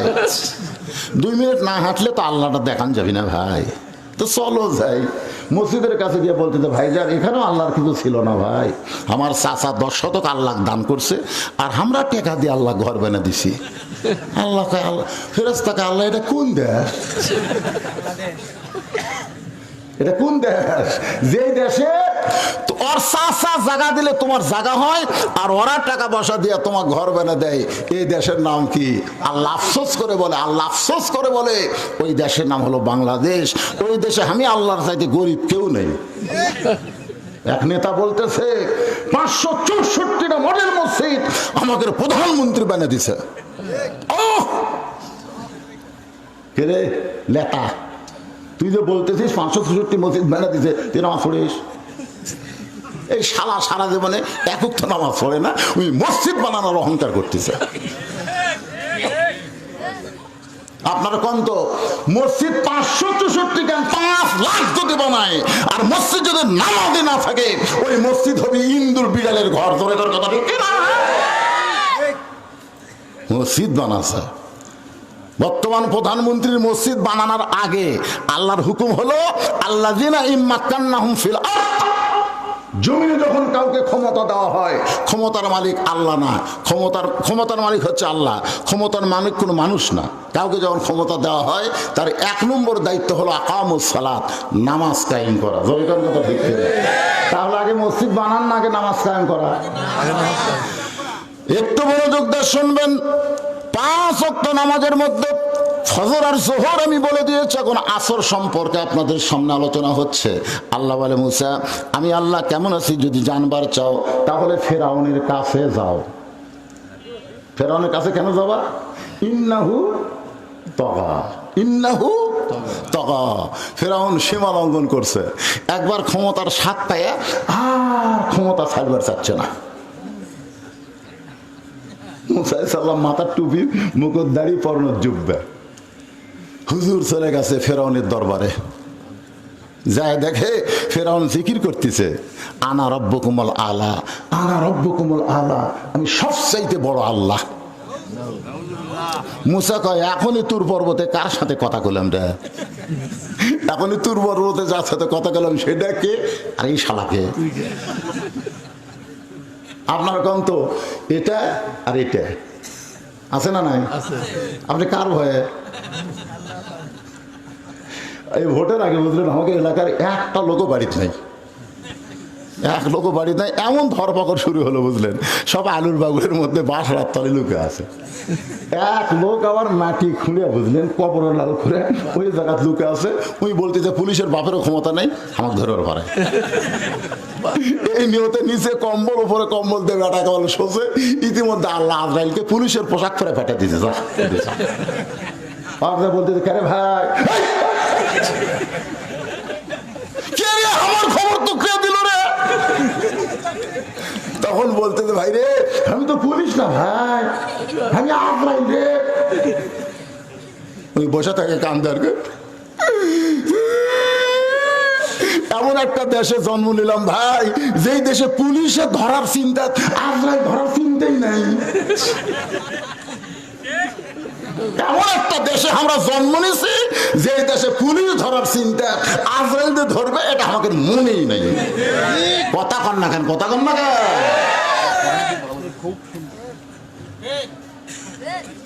এখন মুসা নবী যায় দেখে, আনা রব্বুকুমুল আলা, আমি হলাম সবচাইতে বড় আল্লাহ। মুসা আলাইহিস সালাম কয়, কে রে? তাহলে এখনই যার সাথে কথা কইলাম, এখনই এই দেই রে, এখনই আমি বললাম, তাবারাকাল্লাযী বিয়াদিহিল মুলক ওয়া হুয়া আলা কুল্লি শাইইন কাদির। বক্তারা যখন কোরআনের মঞ্চে আসে, তখন বক্তার কথা বলতে আসে না, আল্লাহর সঙ্গে আগে কথা বলে তারপরে আসে। ধরে কোন কথা ঠিক না? আপনারা কি মনে করতেন আমি একলা আছি? কেউ যদি চ্যালেঞ্জ করেন, হুজুর ক্ষমতা কে আছে, আমি কোরআন শরীফ দেখে দেবো, দেখ। আরে আওয়ামী লীগের একজন ডাহা নেতা আমার সাথে হজ করে গেছিল, যে তলবিয়া পড়তেছে, লব্বাইক আল্লাহুম্মা লব্বাইক লব্বাইক লা শারীকা লাক লব্বাইক ইন্নাল হামদা ওয়ান নি'মাতা লাকা ওয়াল মুলক লা শারীকা লাক। আমি বললাম হাজী সাহেব, এই যে লাকা ওয়াল মুলক লা শারীকা লাকের অর্থ কি? তাহলে হুজুর সবাই কয়, আমরাও কই। আমি বললাম আরবি খালি কইলে হবে না, তার বাংলা অর্থ হলো রাজনীতির ভিতরে, রাজত্বের ভিতরে একমাত্র আল্লাহ ছাড়া অন্য কাউকে স্বীকার করি না। আপনি কাবা ঘরকে সাক্ষী করে বলবেন আল্লাহর রাজনীতি করব, আর বাংলাদেশে বিমানবন্দরের নামেই কবেন আমি উমুকের রাজনীতি করি। আল্লাহ কয় তোর মতো মুনাফিক দুনিয়াতে কেউ নেই। লিমা তাকুলু মালা তাফালুন, তোর মুখের সাথে কর্মের মিল নাই। যারা হজ করার আগে যে কোনো দল করছেন কোনো সমস্যা নাই, কিন্তু হজ করার পরে যদি আল্লাহর দল না করেন ওদের পাক্কা মুনাফিক, এই ব্যাপারে কোনো সন্দেহ। আপনি কোন জায়গা তালবিয়ে পড়ছেন? ইয়ের কি মারতেছে, কি সারিছে কি সারেনি, লোক কেবল হচ্ছে দেখেন। মানুষ নাই রে, মানুষ নাই। এখন লোক আসতেছে রে, লোক আসছে। বাবা বসো, সবাই বসো। হ্যাঁ, আসার পরে বসো, একটু মনোযোগ দিয়ে শুনবেন। মুসা নবীর রাগ বেশি না কম? আজরাইলকে চর দিয়ে চোখের মনে উল্টা দেয়। এক দোকানদার রাস্তায় বসে কাঁদতেছে। মুসা কয় কে রে, রাস্তাত খেন্দিস কে? দোকানের খবর কি? ফেরাউনের বাবুর্চি বাকি খাতে খাতে সব শেষ, আমার আর কিছু নাই, টাকা চালি দোকান তুলে দেবার চাই। মুসা আলাইহিস সালাম কয় কে রে, টাকা দিলি দোকান তুলে দিবি? কাহার টাকা চালি কয় দোকান তুলে দেবে? তুই জানিস আমি কার দল করি? মুসা আলাইহিস সালাম বলতেছে, ও ভাই দোকানদার, ফেরাউনের বাবুর্চি কোথায়? ও যাচ্ছে, ওই যে দেখেন। তখন মুসা আলাইহিস সালাম ফেরাউনের বাবুর্চির সামনে যায়, বাবুর্চি কয় কে রে, তোর মাথার টুপি মুখর দাড়ি, তুই হুজুর মানুষ এত তোর ঝাঁকি মারিস তার মানে? তুই জানিস আমি ফেরাউনের লোক? মুসা বলে তুই জানিস আমি আল্লাহর লোক? তুই করিস ফেরাউনের দল, আমি করি আল্লাহর দল। এই করে বাম হাতে এক চড় মারছে, এক চড়ই বাবুর্চি পড়ছে। এখন আপনারা বলেন শয়তানের দলের ক্ষমতা বেশি না আল্লাহর দলের ক্ষমতা বেশি? আল্লাহ এসে বলতেছে, ও আল্লাহ নেই মুসা, তোমার জান কবজ করবার চাই। মুসা বলতেছে আয়, জান কবজ করবো, অত দূরে কেন? আমার ডাকে কে রে? আল্লাহ যখন মুসা নবীর জান কবজ করার জন্য আসতেছে কাছে, তখন মুসা আলাইহিস সালাম যোগাযোগ করছে কার সাথে? ডাইরেক্ট, আল্লাহ তোমার কালিমুল্লাহ নবী আমি, আর আমাকে সালাম কালাম না দেয়া সরাসরি জান কবজ করবার চাই, আমি শিক্ষা দিবার চাই। আল্লাহ কয় তুমি ছোট মানুষ, কেমনে শিক্ষা দিবে? মুসা বলতেছে বিসমিল্লাহ কয় একটা চড় মারবো, লাগলে তোমার শক্তি, না লাগলে তোমার শক্তি নাই, কারণ আমি তো চড় মারতেছি কার নামে? বিসমিল্লাহ কয় এমন একটা চড় মারছে, আজরাইল চোখের মনে উল্টা গেছে। সেই মুসার সামনে ফেরাউন জিকির করতেছে আনা রব্বুকুমুল আলা। মুসা নবী খালি হাত চুলকাই, তোর এখন কি চুলকাই? আল্লাহ ডাক দেয় বলে, মুসা রে আমি আল্লাহ কেমন আছি জানবার চাও? তোমাকে ফেরাউনের কাছে পাঠাই দিছি কিন্তু যুদ্ধ করার জন্য না, মারামারি করার জন্য না। উদউ ইলা সাবিলি রব্বিকা বিল হিকমা মাউইজাতিল লিল হাসানা। সুবহানাল্লাহ। আমি আল্লাহ যে আরশে আছি, হিকমতের সাথে ফেরাউনকে দাওয়াত দাও। সর থাপ্পড় দিয়ে দাওয়াত দেওয়া লাগবে না, দাওয়াতের কাম হলো হিকমতের সাথে, আর জিহাদের কাম হলো তরবারি দিয়ে। জোরে কোন কথা ঠিক কি না? এবার মুসা আলাইহিস সালাম বলে, ফেরাউন, ও ফেরাউন, তুমি যে জিকির করতেছো আনা রব্বুকুমুল আলা, আসল জিকির কি তুমি জানো না? ফেরাউন কয় আসল জিকির কি? মুসা বলতেছে আসল জিকির হলো লা ইলাহা ইল্লাল্লাহু মুসা কালিমুল্লাহ। সবাই বলেন না কেন আসল জিকির করবেন না আপনারা? আসল জিকির লা ইলাহা ইল্লাল্লাহ। এ বাবা তোমরা বসো না কেন? ময়নারা বসো। লা ইলাহা ইল্লাল্লাহ, লা ইলাহা লা ইলাহা ইল্লাল্লাহ মুহাম্মাদুর রাসূলুল্লাহ। সাল্লাল্লাহু আলাইহি ওয়াসাল্লাম। সঙ্গে সঙ্গে ফেরাউন চিৎকার দিয়ে লাফ দিয়ে উঠছে। এতক্ষণ ফেরাউন বসেছিল চেয়ারে, এবার লা ইলাহা ইল্লাল্লাহর জিকিরের ঝাঁকিতে লাফ দিয়ে উঠছে। কি দিয়ে উঠছে? লাফ দিয়ে উঠে এখন সামিয়ানা পর্যন্ত ফাটায়। দেখেন জিকির করতে করতে ওরে বাবারে কাঁপতে কাঁপতে কেউ হুজরত পাড়া ধরে। ফেরাউনেরও সেই ঝাঁকি, বুঝলেন? লাফ দিয়ে উঠে, তোর আল্লাহর জিকির যদি করবার চাস তোর আল্লাহর জায়গা যা, আমার রাজত্বের মধ্যে তোর আল্লাহর কোন জিকির চলবে না।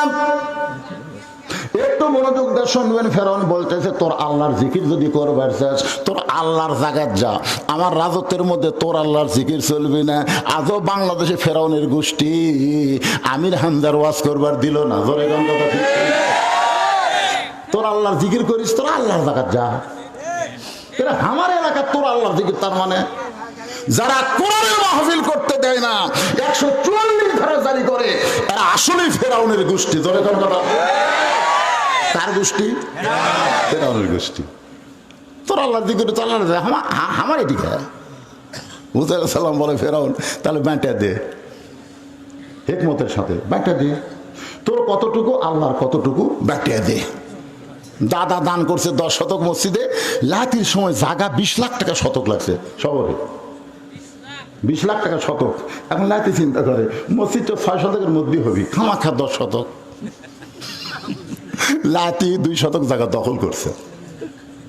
তখন মসজিদ কমিটি বলতেছে ভাই মসজিদে তো 10 শতক রে, মাকে 8 শতক পাওয়া যায়, 2 শতক গেল কার মধ্যে। আমি এসে মাপছে, মাপে বলতেছে অনেক মাপার পরেও আল্লাহর 8 শতক পাওয়া গেল। আল্লাহর কয় শতক? 8 শতক। লাল কালিতে ঘর করছে যে এইটুকু আল্লাহ, এরই পরে এইটুকু বান্দার। আল্লাহ তুই কে তো গ্রেফতার করলো রে? গোটা পৃথিবী আল্লাহ, আর ওই মাপা করছে 8 শতক আল্লাহর পাওয়া গেল। তাহলে মাথা দে, তুই যে আল্লাহর জিকির করতেছিস আনা রব্বুকুমুল আলা, তুই কি খাস নাকি? হামান বলতেছে আমার আল্লাহ খায়। ফেরাউন বলার আগে হামান বলতেছে আমার আল্লাহ খায়। মুসা আলাইহিস সালাম বলতেছেন ওমা মিন দাব্বাতিন ফিল আরদি ইল্লা আলাল্লাহি রিজকুহা, পৃথিবীতে এমন কোনো বিচরণশীল প্রাণী নাই যার রিজিকের ব্যবস্থা আল্লাহ করেনি। সমস্ত রিজিকের মালিক কে? আল্লাহ। কিন্তু 22 সালে একজন নেতা বলেছিল 23 সাল হবে দুর্ভিক্ষের বছর, বাংলাদেশ 23 সাল হবে দুর্ভিক্ষের বছর। আপনারা বলেন 23 সাল চলে গেল, আমাদের কি দুর্ভিক্ষ হয়েছে? জিনিসপত্রের দাম বেশি কিন্তু টাকা নাই। কিসের টাকা নাই?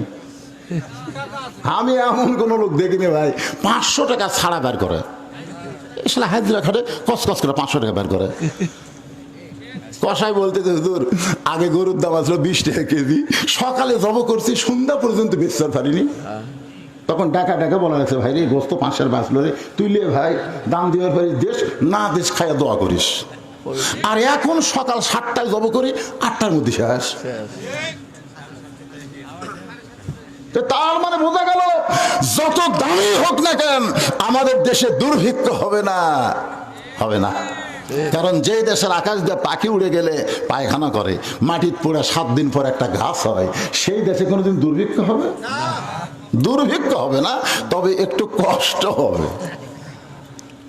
এই কষ্ট হওয়ার পিছনে কারণ হলো যাহারা ফাসাদা মিনাল বাররি ওয়াল বাহর বিমা কাসাবাত আইদিয়ান নাস, জলে স্থলে যে কষ্ট হবে এইগুলো কষ্ট আমাদের হাতের কামাই, এখানে আল্লাহর দোষ দেওয়া যাবে না। জোরে কোন কথা ঠিক কি না? একটু মনোযোগ দিয়ে শোনেন। হামান বলতেছে আমার আল্লাহ খায়। ফেরাউন বলতেছে হামান রে কি বলতেছিস? হামান বলতেছে আমার আল্লাহ খায়। সর্বপ্রথম ফেরাউনকে যিনি আল্লাহ বলেছেন তার নাম হলো হামান। ধরে কোন তার নাম কি? আল্লাহ যদি না বলে তাহলে মন্ত্রিত্ব টিকবি না। হামানের মন্ত্রিত্ব টিকানোর জন্য ওই ফেরাউনকে আগে আল্লাহ কাছে আল্লাহ থাক। আজকে মন্ত্রিত্ব টিকানোর জন্য হামান ফেরাউনকে আল্লাহ কইছে। মুসা আলাইহিস সালাম চোখ গরম করে বলতেছে, যে আল্লাহ খায় সে আল্লাহর বিপদ আছে, যদি বেশি খায় খাওয়ার একটা পরিমাপ আছে। আল্লাহ রাসূল বলেছেন, তোমাদের ক্ষুধা লাগলে, খুব বেশি ক্ষুধা লাগলে তোমরা ক্ষুধাকে 3 ভাগ করবা। জোরে কোন কয় ভাগ করবা? আর আঙ্গুলের দিকে তাকান, ক্ষুধারে 3 ভাগ করা লাগবে। 1 ভাগ খাওয়া লাগবে, 1 ভাগ পানি পান করতে হবে, আর 1 ভাগ আল্লাহর জন্য ফাঁকা রাখতে হবে। এই তরিকায় যারা খায় তাদের কোনোদিন বুকের উপরে পেট উঠবে না। আল্লাহর একজন ওলি ছিল, নাম হলো শেখ সাদী রহমতুল্লাহ আলাইহি। তিনি জানতে পারলেন ওই শহরের একজন হোটেলের মালিক নাকি বলেছে, 1 মাস আমি ফ্রি খাওয়াবো, 1 মাস কোনো টাকা পয়সা দেওয়া লাগবে না, যার যা মনে চাই ফ্রি খাবে। শেখ সাদী চিন্তা করলো, ফ্রি খাওয়ানোর মালিক হচ্ছে আল্লাহ, এই হোটেলের মালিক ফ্রি খাওয়ায়, এবার কেমন মালিক একটু দেখবার যাই। দূর থেকে তাকায় দেখতেছে শত শত লোক হোটেলের মধ্যে ঢুকতেছে, কিন্তু বাড়ায় না। তিনি কাছে গিয়ে দেখলেন যে ওইখানে লেখা আছে ফ্রি খাওয়ার দরজা। যখন কি খাওয়ার দরজা? সমানে খালি ঢুকতে থেকে, কত বড় হোটেল রে, সমানে মানুষ ঢোকে কিন্তু বাড়ায় না। তিনি বললেন, না, এ দরজা দেখলে হবে না, একটা হোটেল গোটাল ঘুরে দেখা লাগবে। পিছন থেকে ঘুরবার যায় দেখে আর একটা দরজা আছে, সে দরজার নাম হলো পিটন খাওয়ার দরজা। একটা হলো ফ্রি খাওয়া, আর একটা হলো পিটন খাওয়া। এই ফ্রি খাওয়া পায়া এরা টুটি পর্যন্ত বসাছে, বুঝলেন, কি পর্যন্ত ফ্রি খাওয়া যায়। কিন্তু বার হওয়ার সময় দরজাতে একটা হিসাল দিয়ে একটা দারোয়ান দাঁড়িয়ে আছে, বার হওয়ার সাথে হাত ধরে এক চড় মারতেছে, 1 চড়ে ঘুরি মেখে ঘুরে যা খাইছিল সব বমি করতেছে। শেখ সাদী কয়, তাহলে এই খায়া লাভ কি হলো? ফ্রি খায়া তো পিটন খাওয়া হলো, মাঝখান দিয়ে সব বমি হয়ে গেল রে। একবার পিটন খাওয়ার দরজা, আরেকবার ফ্রি খাওয়ার দরজা। কেউ কাউকে বলতেছে না, ভাই ফ্রি খাওয়ার দরজা দিয়ে ঢুকিস না রে, পিটন খাওয়ার একটা দরজা আছে। কেউ বলতেছে না, কারণ সবাই ভাবতেছে হামুও খাসি তুইও খা। কিন্তু শেখ সাদী হলো আল ওলামা ওয়ারাসাতুল আম্বিয়া। ধরে এখন সুবহানাল্লাহ, আলেমদের দায়িত্ব আছে না নাই? শেখ সাদী রহমতুল্লাহ আলাইহি পিটন খাওয়ার দরজা থেকে আবার ফ্রি খাওয়ার দরজা এসে দেখে সমানে মানুষ ঢুকতেছে। শেখ সাদী বলে, আমিও ঢুকবো, কারণ আমার পেটেও খিদা আছে, তবে আমি খিদাকে 3 ভাগ করে খাবো। 1 ভাগ খাদ্য খাবো, 1 ভাগ পানি পান করবো, 1 ভাগ আল্লাহর জন্য ফাঁকা রাখবো। দারোয়ান, তুমি যতই জোরে চর মারো না কেন, আমার খাদ্যটুকু পানি ডেঙ্গায় না হয় ফাঁকা জায়গা পুরা হবে, কিন্তু বমি, কারণ আমার খাওয়া থাকবে সবার নিচে। খাওয়া থাকবে কি? তার উপরে পানি, তার উপর তুই চল মারবো। তোর চর দিয়ে আমার খাওয়া না হয় পানির মধ্যে আছে, ঘল ঘল করতে পারে, কিন্তু ফাঁকা জায়গা পুরে মুখ দিয়ে পারাবি না। আল্লাহ শেখ সাদী রহমতুল্লাহ আলাইহি এই নবীর সুন্নতকে নিয়ে, নবীর তরিকা নিয়ে হোটেলের মধ্যে ঢুকলেন। ঢোকার সঙ্গে সঙ্গে 2টা হাত ধুইয়া তিনি দস্তরখানা নিজে থেকে বিছায় দিয়া, সে দস্তরখানা আগে যখন খাবার দিল, আল্লাহর নবীর সুন্নত হলো খাওয়াকে তুমি ছোট ছোট ঘাস করে মুখে দিও, বেশি বেশি করে চাবাবা। ঘাস হবে ছোট, চাবান হবে বেশি। যত বেশি চাবাবেন ওই দাঁতের মধ্য দিয়ে একটা রস বের হবে, ওই রসটার নাম হলো হজমি জারক। যারা চাবা খাবে তাদের পেপসি খাওয়া লাগবে না। একটা পেপসি খাবে 40 টাকা, 30 টাকা ইসরায়েলের পকেটে যাবে, আর 10 টাকা বাংলাদেশে থাকবে। ইসরায়েলের একটা পেপসি খাওয়া মানে মুসলমানি রক্ত খাওয়া। কোকা কোলা গলা গলা ভিজাই রে, কোকা কোলাতে গলা ভিজাচ্ছে। কোকা কোলার মালিক হচ্ছে ইসরায়েল ইহুদি। জোরে কোন কথা, ঠিক কথা কর না মুসলমান। এই যে লিভার ব্রাদার্সের যা কিছু পাবেন, লাইফ বনকন, ইন্টারন্যাশনাল, লাক্সন, যতগুলো আছে এই সবগুলো পণ্যের মালিক হচ্ছে ইহুদি। আপনি 1 টাকা করে কিনবেন, ইহুদি টাকা দিবেন, আর ইহুদি সেই টাকাতে গুলি কিনে মুসলমান ইসরায়েল ফিলিস্তিনকে মারতেছে। ধরে কোন কথা, ঠিক করে আজকের মাহফিলে আমরা যদি এই নিয়ত করি, আল্লাহ তোমার ইবাদত ঠিক মতো করবার না পারলো, ইসরায়েলের পণ্য বয়কট করে দিলাম, বাংলাদেশের পণ্য নিব, ইসরায়েলের পণ্য নিব না, ভারতের পণ্য নিব না। ধরে কোন কথা, ঠিক না? ভারত 400 বছরের পুরাতন বাবরি মসজিদ ভাঙলো, সেই মসজিদে গতকাল রাম মন্দিরের উদ্বোধন করলো। ধরে কোন কথা, কথা বল না কেন? করেনি, গতকাল করেনি। 400 বছর যেখানে মসজিদ ছিল, যেখানে আমরা আল্লাহু আকবার কয়ে রুকু সেজদা করছি, যেখানে 5 ওয়াক্ত নামাজের আজান হয়েছে, সেই মসজিদ ওরা ভাঙ্গা দিয়া সেই মসজিদের জায়গায় ওরা রাম মন্দির বানালো। ভারতে কি কোনো জায়গা নাই? অবশ্যই। ভারতে কি জায়গা নাই? কিন্তু মসজিদ ভাঙ্গে রাম মন্দির বানালো কেন? ওরা বলে স্বাধীনতার সময় আমাকে সহযোগিতা করছে। স্বাধীনতার সময় আমাকে সহযোগিতা করা মানে বাংলাদেশকে ভারতের অঙ্গরাজ্য বানাবার সাথে কথা কন না কেন? আজ থেকে নিয়ম করেন ভারতের একটা পণ্য আমরা কিনবো না। কথা কয় না, কথা কয় না। কিনেন মান তাসাব্বাবি কওমিন ফাহুয়া মিনহুম, এই হাদিসের ওসিলায় আপনি জাহান্নামে যাবেন। যদি না জানে কিনেন সেটা ভিন্ন কথা। আজকে তো জানতেছেন ইন্ডিয়ান কিটকাট, ডেরি মিল্ক খিলেন, আপনি ছেলে খিলেন, খাওয়ার মারে গেলি রুচি নেই, ভাত লিয়া যায় খায় না। তখন কয় হুজুর আমার ছেলেকে একটু দোয়া দরুদ পড়ে দেন তো হুজুর, খাওয়ার রুচি নেই। আয়াতুল কুরসি দোয়া দরুদ পড়ে ফু দিন। কয়দিন পরে মা খবর কি? কয় হুজুর খায়। মাশাআল্লাহ, তাহলে দোয়া করুন। না হুজুর আপনি দোয়া দিয়ে খায় না হুজুর, মোবাইল চালু করলে খায়। মানে মোবাইল চালু করে দিলে ওই খায় হুজুর, তাছাড়া খায় না। কি আপনার বাচ্চা করে কি দিয়ে খিলাচ্ছেন? মোবাইল চালু করে খিলান। কিছুদিন পরে বুঝবেন এই মালটা কি হচ্ছে, কিছুদিন পরে বুঝবেন। তখন আফসোস করার কোনো লাভ হবে না বাজান। এখন থেকে সতর্ক। ভাত খাইসনি না, না খেয়ে থাক। তাহলে দুই সন্ধ্যা আপনার সন্ধ্যার না খেয়ে এখন ভাত খাবো, তখন আর মোবাইল লাগবে না, গপ গপ করে মারবি। তোর এখন কথা ঠিক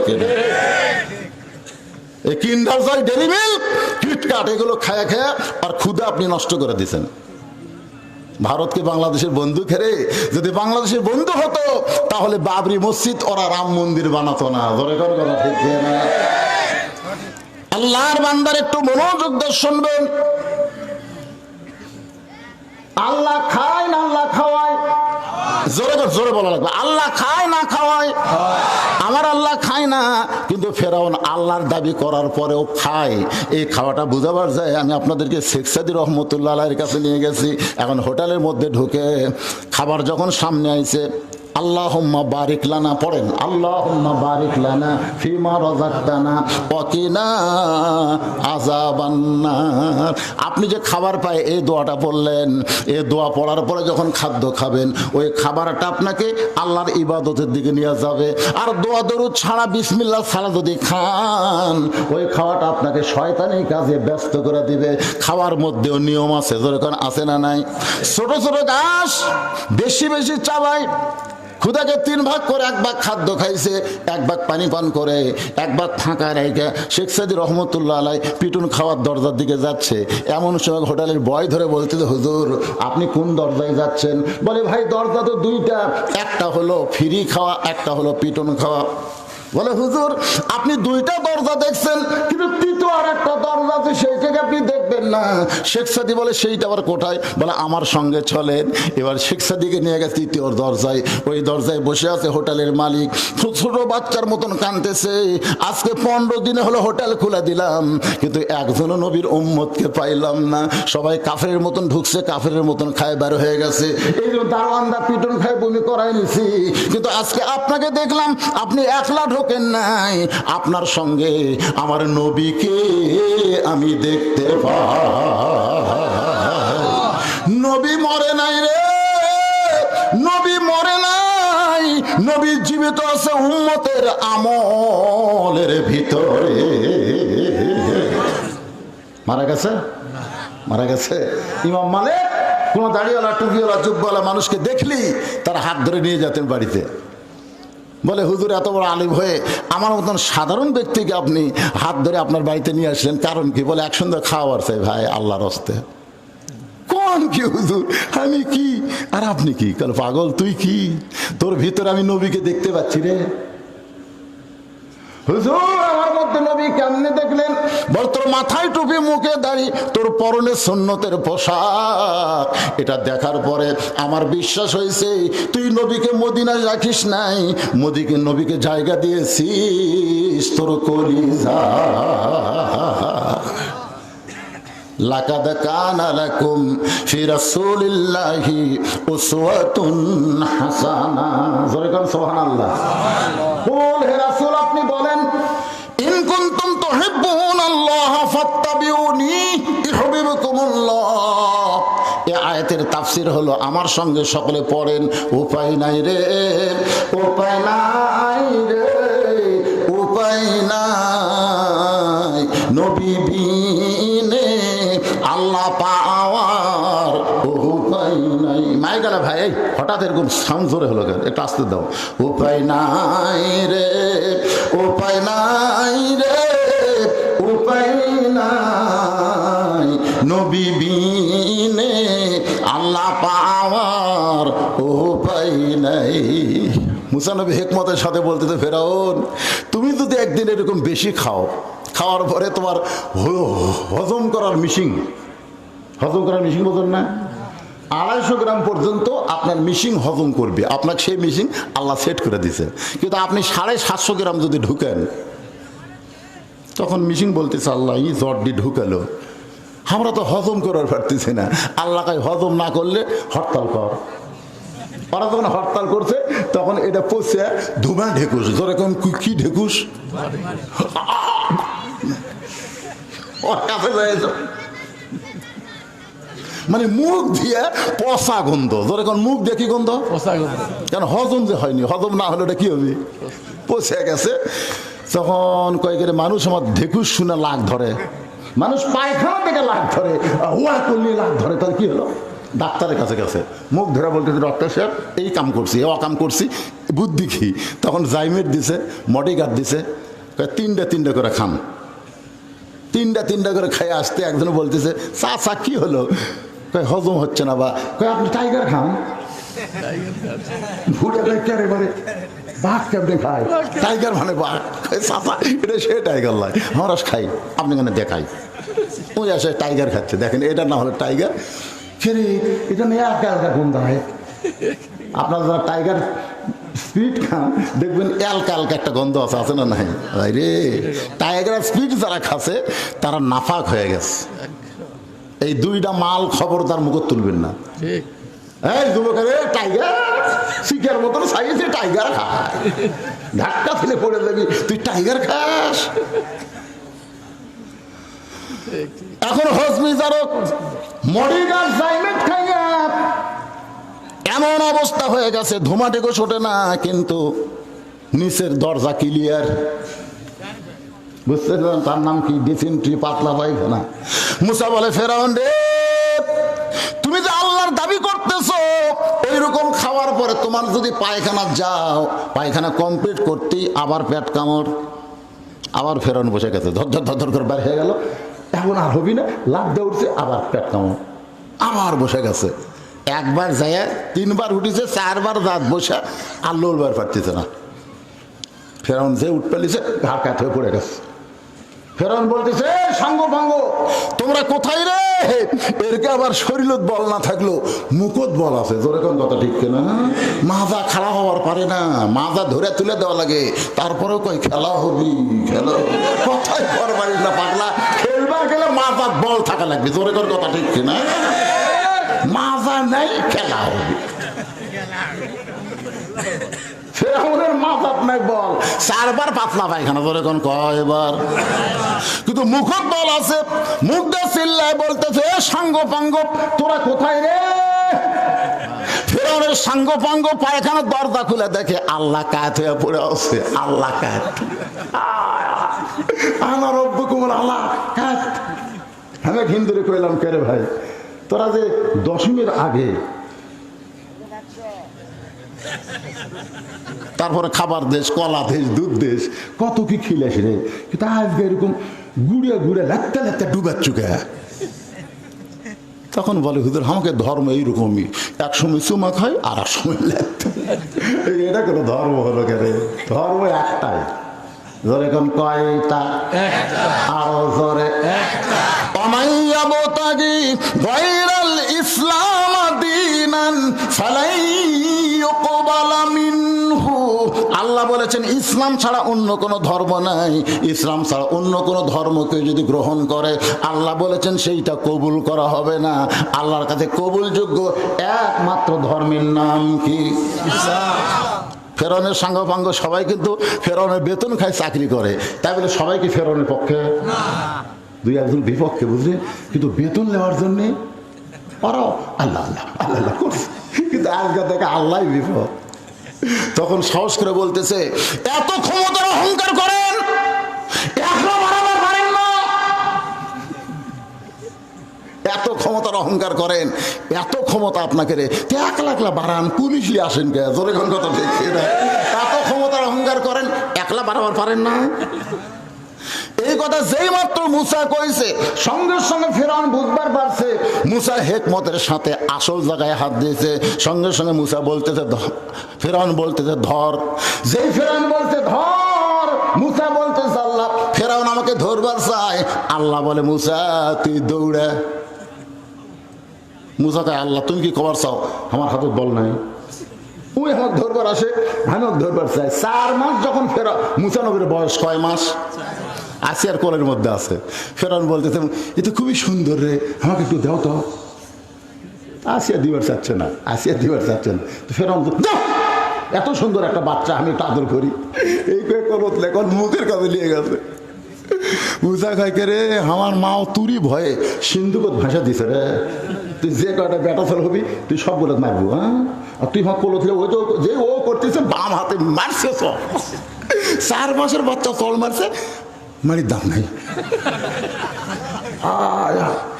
ফেরাউন কি কোন আজরাইলে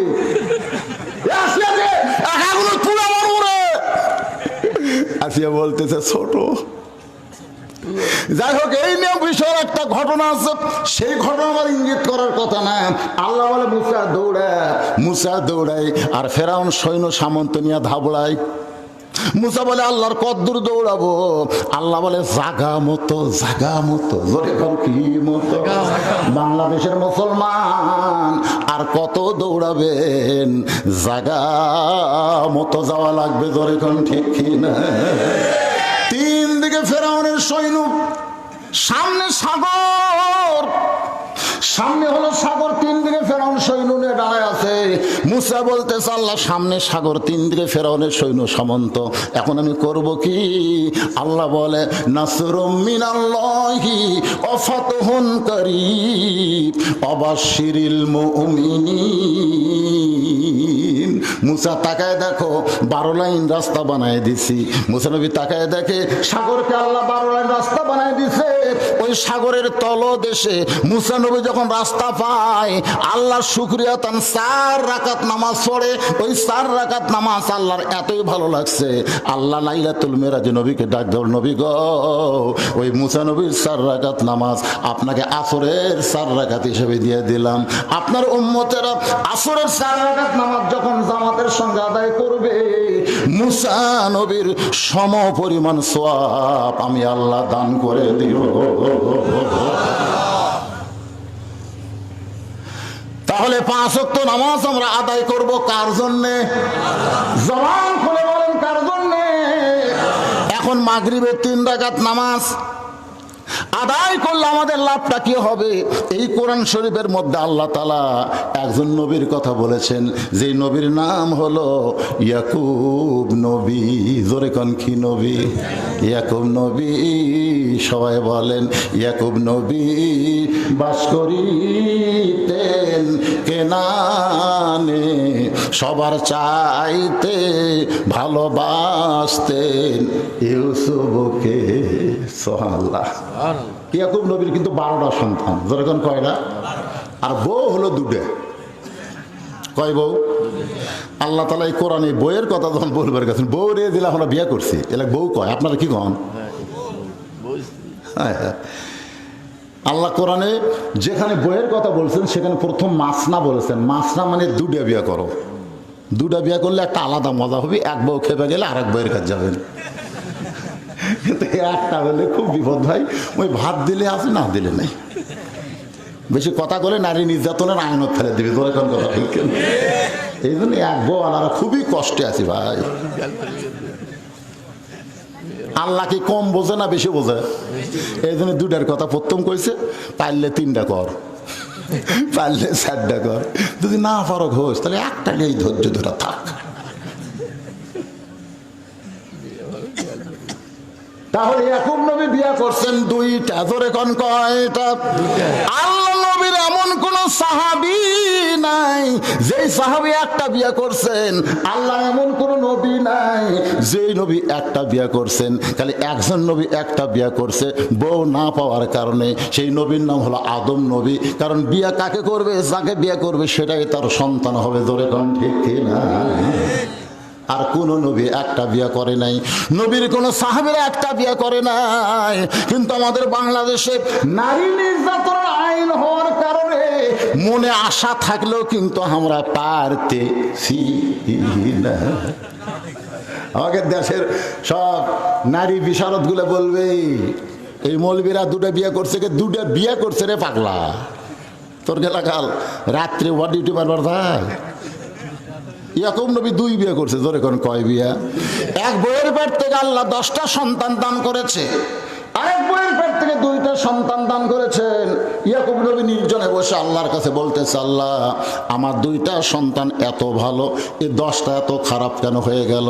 আল্লাহ ডাকবে, ইয়াকুব রে, সন্তান ভালো মন্দ বাপের কারণে নয়, সন্তান ভালো মন্দ হয় মায়ের কারণে। তোমার যে 2টা সন্তান ভালো তার মা ভালো, যে 10টা সন্তান খারাপ তাদের মা খারাপ। আজকে আপনারা প্রমাণ পেয়ে গেলেন, এই যে সন্তানগুলো রাস্তাঘাটে ঘুরতেছে, তবারক নেওয়ার সময় আসবে, এটা কিন্তু সন্তানের দোষ না, এটা হলো আর মায়ের দোষ। জোরে কোন কার দোষ?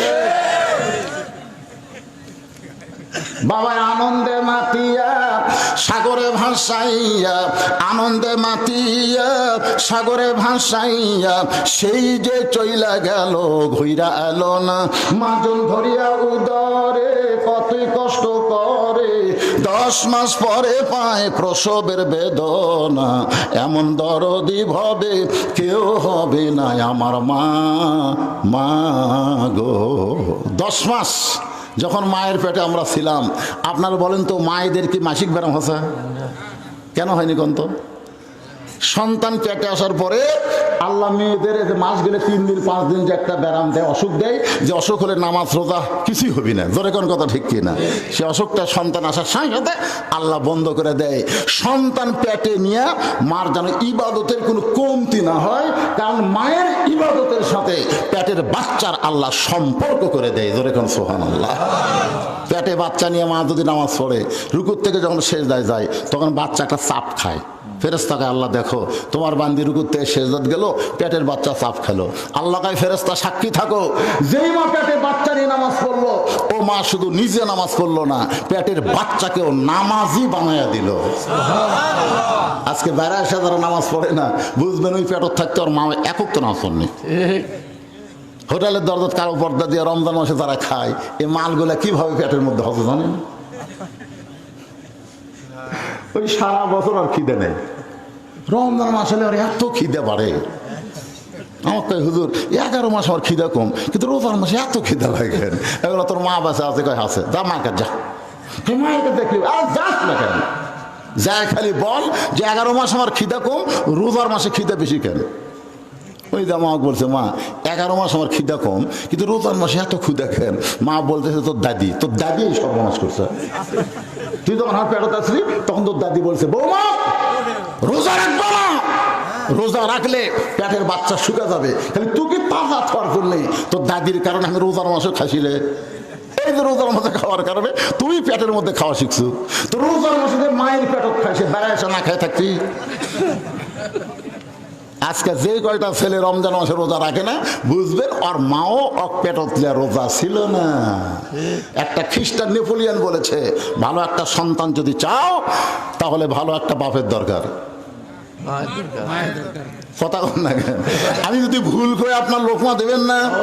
ভালো একটা সন্তান যদি আমরা চাই তাহলে ভালো একটা কিসের দরকার? আজকে সেই মাগুলো আমাদের নষ্ট হয়ে যাচ্ছে। আমার মায়েরা যারা পর্দার অন্তরে বসে আছেন, মা আপনারা মনে করতেছেন হুজুর যেই নামাজের ওয়াজ শুরু করলো আমাদের কি কোনো ওয়াজ করবে না? আমি প্রত্যেকটা মাহফিলে মেয়েদের কিছু না কিছু ওয়াজ করি, জোরে কোন ঠিক কিনা? এই জন্য দেখবেন সব বক্তার ওয়াজে মেয়েরা না আসলেও ভবিষ্যতের ওয়াজে কিছু মেয়েরা আসে যে হুজুর আমাদেরকে ফাঁকি দিবে না।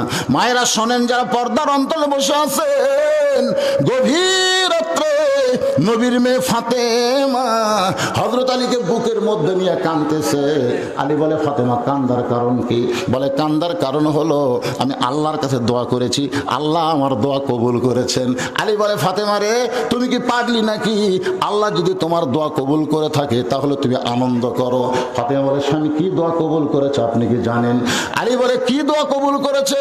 ফাতেমা বলতেছে, আমি সবসময় আল্লাহকে বলতাম, আল্লাহ আমি পর্দার মধ্যে আছি, পর্দার মধ্যে আমার মৃত্যু দিও। আল্লাহ তাআলা আমার দোয়া কবুল করেছে, পর্দার ভিতরে আমাকে মৃত্যু দিবে। বাংলাদেশের নারীরা পর্দার মধ্যে মরে না, কিন্তু মরার পরে পর্দা হয়। জোরে কোন ঠিক কি না? বাংলাদেশের মেয়েরা মাথার চুল বেচা খায়, জানেন? এই মুরব্বী কি হলো রে? কি এই বাবা কি হলো রে? আর কি হবে? আচ্ছা ঠিক আছে, থাক, অসুবিধা হচ্ছে না তোর। মনোযোগদার শোনে, বাংলাদেশের মেয়েরা জীবিত একটা মুরব্বী উঠছে, দেখছে আর কাম পাইনি, একটা মুরব্বী উঠছে, আবার ধরবার আর এক মুরব্বী তাহলে হবি তাই। হ্যাঁ, আল্লাহু শাফি আল্লাহু মাফি। আল্লাহ কোরআনে বলেছেন, অনুনাজ্জিলু মিনাল কুরআনি মা হুয়া শিফাউ ওয়া রাহমাতুল লিল মুমিনিন। ওই জায়গায় ওকে শোয়ানোর ব্যবস্থা করেন। এই যে বসবিও না? আচ্ছা ঠিক আছে, না বসলো, আপনি একটু একটু একটু ধৈর্য ধরেন। এই কোরআনকে আল্লাহ তাআলা যাবতীয় রোগের ঔষধ হিসাবে নাজিল করেছে, সুবহানাল্লাহ বলেন।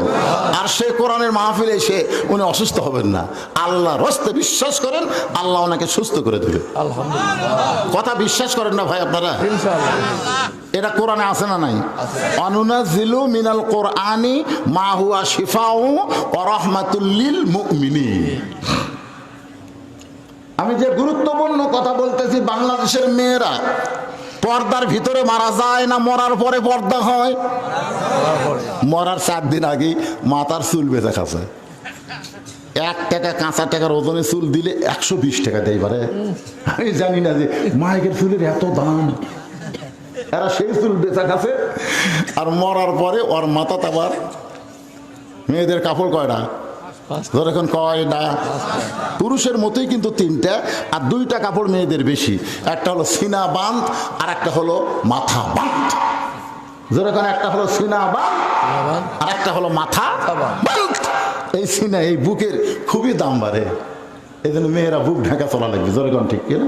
আর এখন কতগুলো মেয়ে আছে, ওরে বাবা রে, হাই টেরাকলে ডানাছে, মাইয়া মাই সারা জীবন শরীর দেখাতে, আর ভোটরটা বরকা পরিছে রে মাইয়া মাই। দেখছেন ওই বোরকা পরা ভোট আছে, 100টা বাচ্চা আদর করে কলত নিতে, গরিবের এক বাচ্চা ভোট নেওয়ার জন্য কি বুদ্ধি শালা কেন, যে কলত নিয়েছে বাচ্চা দিতে পেশাব করে। আবার সবসময় ভিডিও করতে বুঝলেন, যে কলত নিয়েছে বাচ্চা কয় শালা নাকি তুই তো কলত নেওয়ার লোক নয়, তুই ভোটে যে কলত নিয়েছ মারিয়া দিতে ভাই, চ্যাপচার করে মেরে দিছে। আর একটা হলো এই যে মমতা, ই ফেল করার পর আমি 4 রাখার নামাজ পড়ছি ভাই।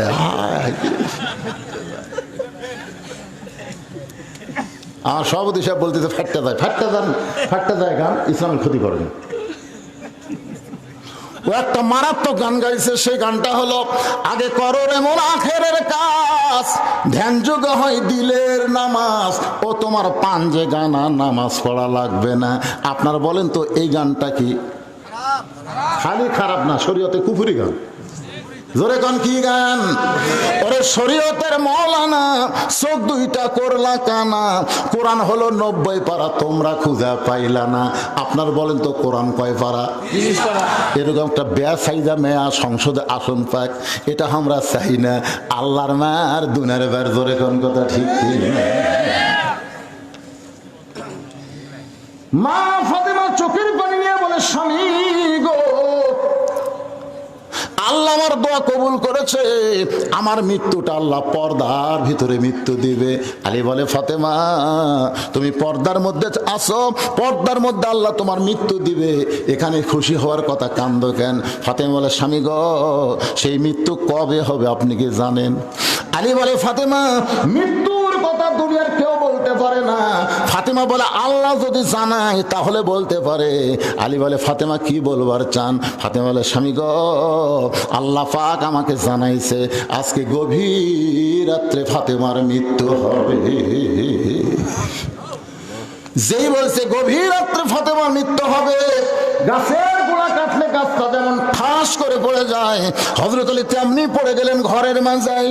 মা ফাতেমা মুস্কি মুস্কি হেসে স্বামীর কপালে চুমা দিয়ে বলে স্বামী গো, এমন করে আপনি কাঁদবেন না, কারণ দুনিয়াতে আসা হয়েছে যাওয়ার জন্যে। যারা আমরা দুনিয়াতে এসেছি কেউ থাকার জন্যে না, আসলে যাইতে হবে, যত বড়ই মরদ হন।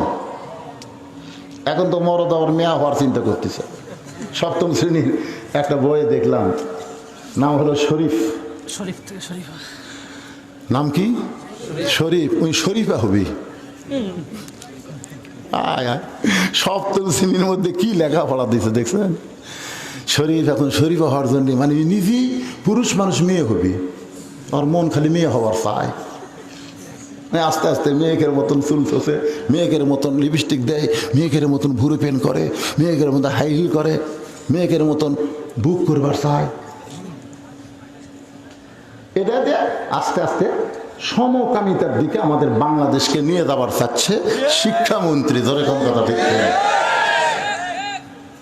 আপনার সন্তানকে কোন জায়গা দিয়েছেন বাজা?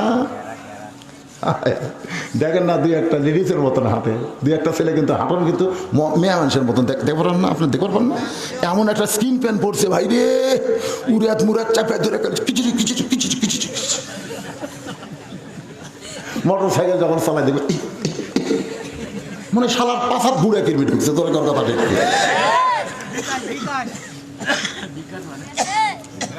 একটু মনোযোগ দিয়ে শুনবেন। শরীফ যদি শরীফা হওয়ার চায় তাহলে শরীফাও কিন্তু শরীফ হওয়ার চেষ্টা করবে। জোরে গান কথা ঠিক কিনা? দেখবেন কতকগুলা মেয়ে পুরুষের মতন পোশাক পরে পুরুষের মতন চলাফেরা করতে চায়, আবার কতকগুলা পুরুষ মানুষ মেয়েদের মতন মাথার চুল ধোছে, কানের দুল পড়ছে। ওই যে জায়েদ খান যে ইমামদেরকে শালা কইছে, আর দুইটা কানত দেখলাম দুইটা দুল।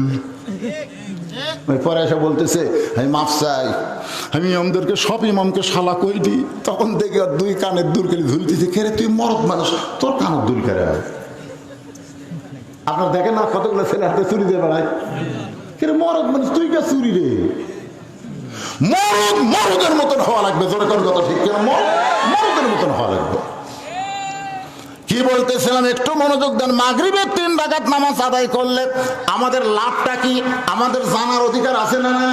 এইটা বোঝানোর জন্যই বলতেছি ভাইজান, আমার মায়েদের কথা চলে আইছে। কারণ মা যদি ভালো হয় সন্তান ভালো হবে। একটা ভালো মায়ের গল্প বলতেছি।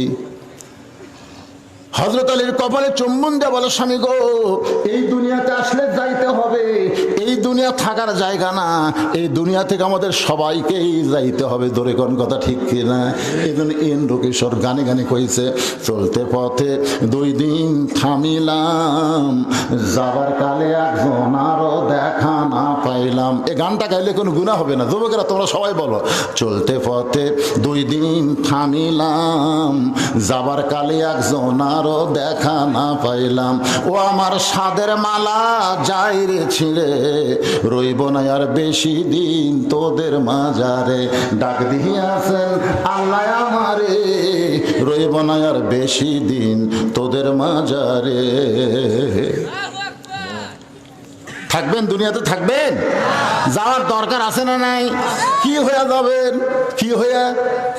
আল্লাহ কোরআনে বলেছেন, ইয়া আইয়ুহাল্লাযীনা আমানুত্তাকুল্লাহা হাক্কা তুকাতিহি ওয়া লা তামুতুন্না ইল্লা ওয়া আনতুম মুসলিমুন। মুসলমান হয়ে যদি যাইতে চায় তাহলে নামাজ নিয়ে না নামাজ ছাড়া? নামাজ নিয়ে খালি কবরের মধ্যে যদি যান ভাইয়া, মুনকির নাকির আসে প্রথম প্রশ্ন করবে মান রব্বুকা, তোমার রবকে? আপনি কোয়া লিখবি, আপনি নামাজ খাড়া হয়ে যাবে। নামাজ বলবে মুনকির নাকির সারা জীবন কষ্ট করে কবরতে একটু ঘুমাচ্ছে, আর তার প্রশ্ন করতেছিস মান রব্বুকা। এই লোকটা, এই যে লোকটা তুই মান রব্বুকা প্রশ্ন করতেছিস, এই লোকটা সারা জীবনে কয় ওয়াক্ত নামাজ পড়ছে ক? মনকির নাকির বলছে আমাকে তো ক্যালকুলেটার নাইবে, তো ক্যালকুলেটার নাই তো প্রশ্ন করিস কারা? আচ্ছা সারা জীবনে কয় ওয়াক্ত পর ভালো না, কয় রাকাত পড়তে জানিস? তা তো আমরা জানি না। তাহলে শোন, আমি ওনার নামাজ, যাকে তুই মান রব্বুকা প্রশ্ন করতেছিস, আমি হলাম তার নামাজ। প্রথমে মসজিদে গিয়া নিয়ত করার পরেই আলহামদুলিল্লাহ রব্বিল আলামিন, রুকুতে গিয়ে বলেছে সুবহান রব্বিয়াল আযীম, সিজদাত গিয়ে বলেছে সুবহান রব্বিয়াল আলা। যে রব রব করে দুনিয়া থেকে কবরে আইলো, আবার তাকে রব সম্পর্কে প্রশ্ন করিস কেন? মুনকির নাকির বলে আল্লাহ তোমার বান্দাকে মান রব্বুকা প্রশ্ন করার পরে নামাজ শেখাবা খেপছে। আল্লাহ বলে যে নামাজ নিয়ে কবরে আইছে, তার রবের উত্তর হয়ে গেছে। আমি সেই নামাজ নিয়ে আপনাদের সামনে ওয়াজ করতেছি। রাসূল বলেছেন মান রব্বুকা প্রশ্নের উত্তর যখন কোনো বান্দা দিবার পারবে, পরের দুইটা প্রশ্নের উত্তর আল্লাহ তার জন্য সহজ করে দিবে। তাহলে এখন বলেন নামাজের দরকার আছে না নাই? আমি সেই নামাজ নিয়ে কথা বলতে গিয়া মা ফাতেমার কথা বলতেছি। আমার মায়েরা যারা পর্দার অন্তর আছেন একটু মনোযোগ দিয়ে শোনেন। হযরত আলীকে বলতেছে স্বামী গো, আসলে যাইতে হবে, এমন করে আপনি কাঁদবেন না, আমি মরে গেলে আমার তিনটা চাওয়া আপনাকে পুরা করা লাগবে। আলী বলে ফাতেমা দুনিয়ার জীবনে গরিব ছিলাম বলে কিছুই চাইলা না, মরার পরে কি চাইবা ফাতেমা? বলে এক নম্বর চাওয়া হলো আমাকে রাতের অন্ধকারে দাফন করা লাগবে, রাতের অন্ধকারে মৃত্যুবরণ করব, আর দিনের আলোতে দাফন করলে হবে না, রাতের অন্ধকারে আমাকে কবর দেওয়া লাগবে। আমার দুই নম্বর চাওয়া হলো আমার কোনো জানাজার ব্যবস্থা করবেন না, আমার কোনো দোয়ার অনুষ্ঠান করবেন না, কারণ দুনিয়ার সব মানুষ যদি বলে ফাতেমা ভালো আর আপনি যদি বলেন ফাতেমা খারাপ, তাহলে ওই দোয়া দিয়ে কোনো ফাতেমার লাভ হবে না। আর দুনিয়ার তামাম মানুষ যদি বলে ফাতেমা খারাপ আর আপনি যদি বলেন আমার বউ ফাতেমা ভালো, এক স্বামীর সার্টিফিকেটে ফাতেমার 8টা জান্নাতের দরজা আল্লাহ খুলে দিল। ওগো স্বামী, আমার লাশটা খাটনিতে তুলবেন না, কারণ আমি ফাতেমার দেহের ওজন কত এটা দুনিয়ার কোনো মানুষ বুঝতে পারুক, এইটা আমার পছন্দ হয় না।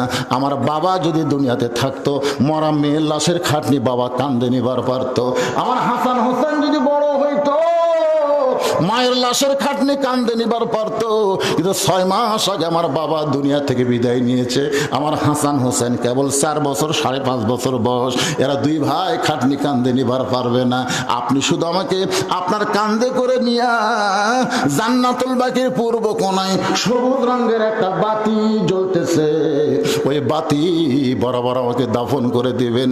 ওগো স্বামী, আমার কবর খুঁড়তে যদি কষ্ট হয়, আপনার একান্ত বন্ধু কাউরে দিয়া আমার কবর খনন করে নেবেন। ওগো স্বামী, আমাকে কবর দেওয়ার পরে দুনিয়ার কোনো মানুষ যেন কবরের খবর না জানে। হযরত আলী গভীর রাত্রে ফাতেমাকে দাফন করে 2 হাত তুলে আল্লাহর কাছে আরজ করে, আল্লাহ গরিব ছিলাম বলে দুনিয়াতে সুখ দিতে পারলাম না, কবরে রাইখা গেলাম, তুমি ফাতেমার দায়িত্ব নিয়ে নাও। এই দোয়া করার পরে তাকায় দেখে সামনে কয়েকটা পুরাতন কবর দেখা যায়। এইমাত্র ফাতেমার কবর দেশে, সেই নতুন কবর আর দেখা যায় না। আলী কান্দের বলে ফাতেমার কবর কোথায় রে, আমার ফাতেমার কবর? কে যেন ডাকতে বলে আলী রে, আর খুঁজিস না, আর খুঁজিস না রে আলী, ফাতেমার কবর তুই স্বামী হয়েও দেখতে পারবি না। ফাতেমা পর্দা নিশি, আমি আল্লাহ জোহরা ডিগ্রি দিয়া ফাতেমার কবরটাকে কিয়ামত পর্যন্ত পর্দা করে দিয়েছি। আমার যে মায়েরা পর্দার অন্তরে শুনতেছেন, মা আপনাদের নামাজের চাইতেও পর্দার গুরুত্ব বেশি। পর্দা যদি না থাকে মা, একটা ইবাদত আল্লাহর দরবারে কবুল হবে না।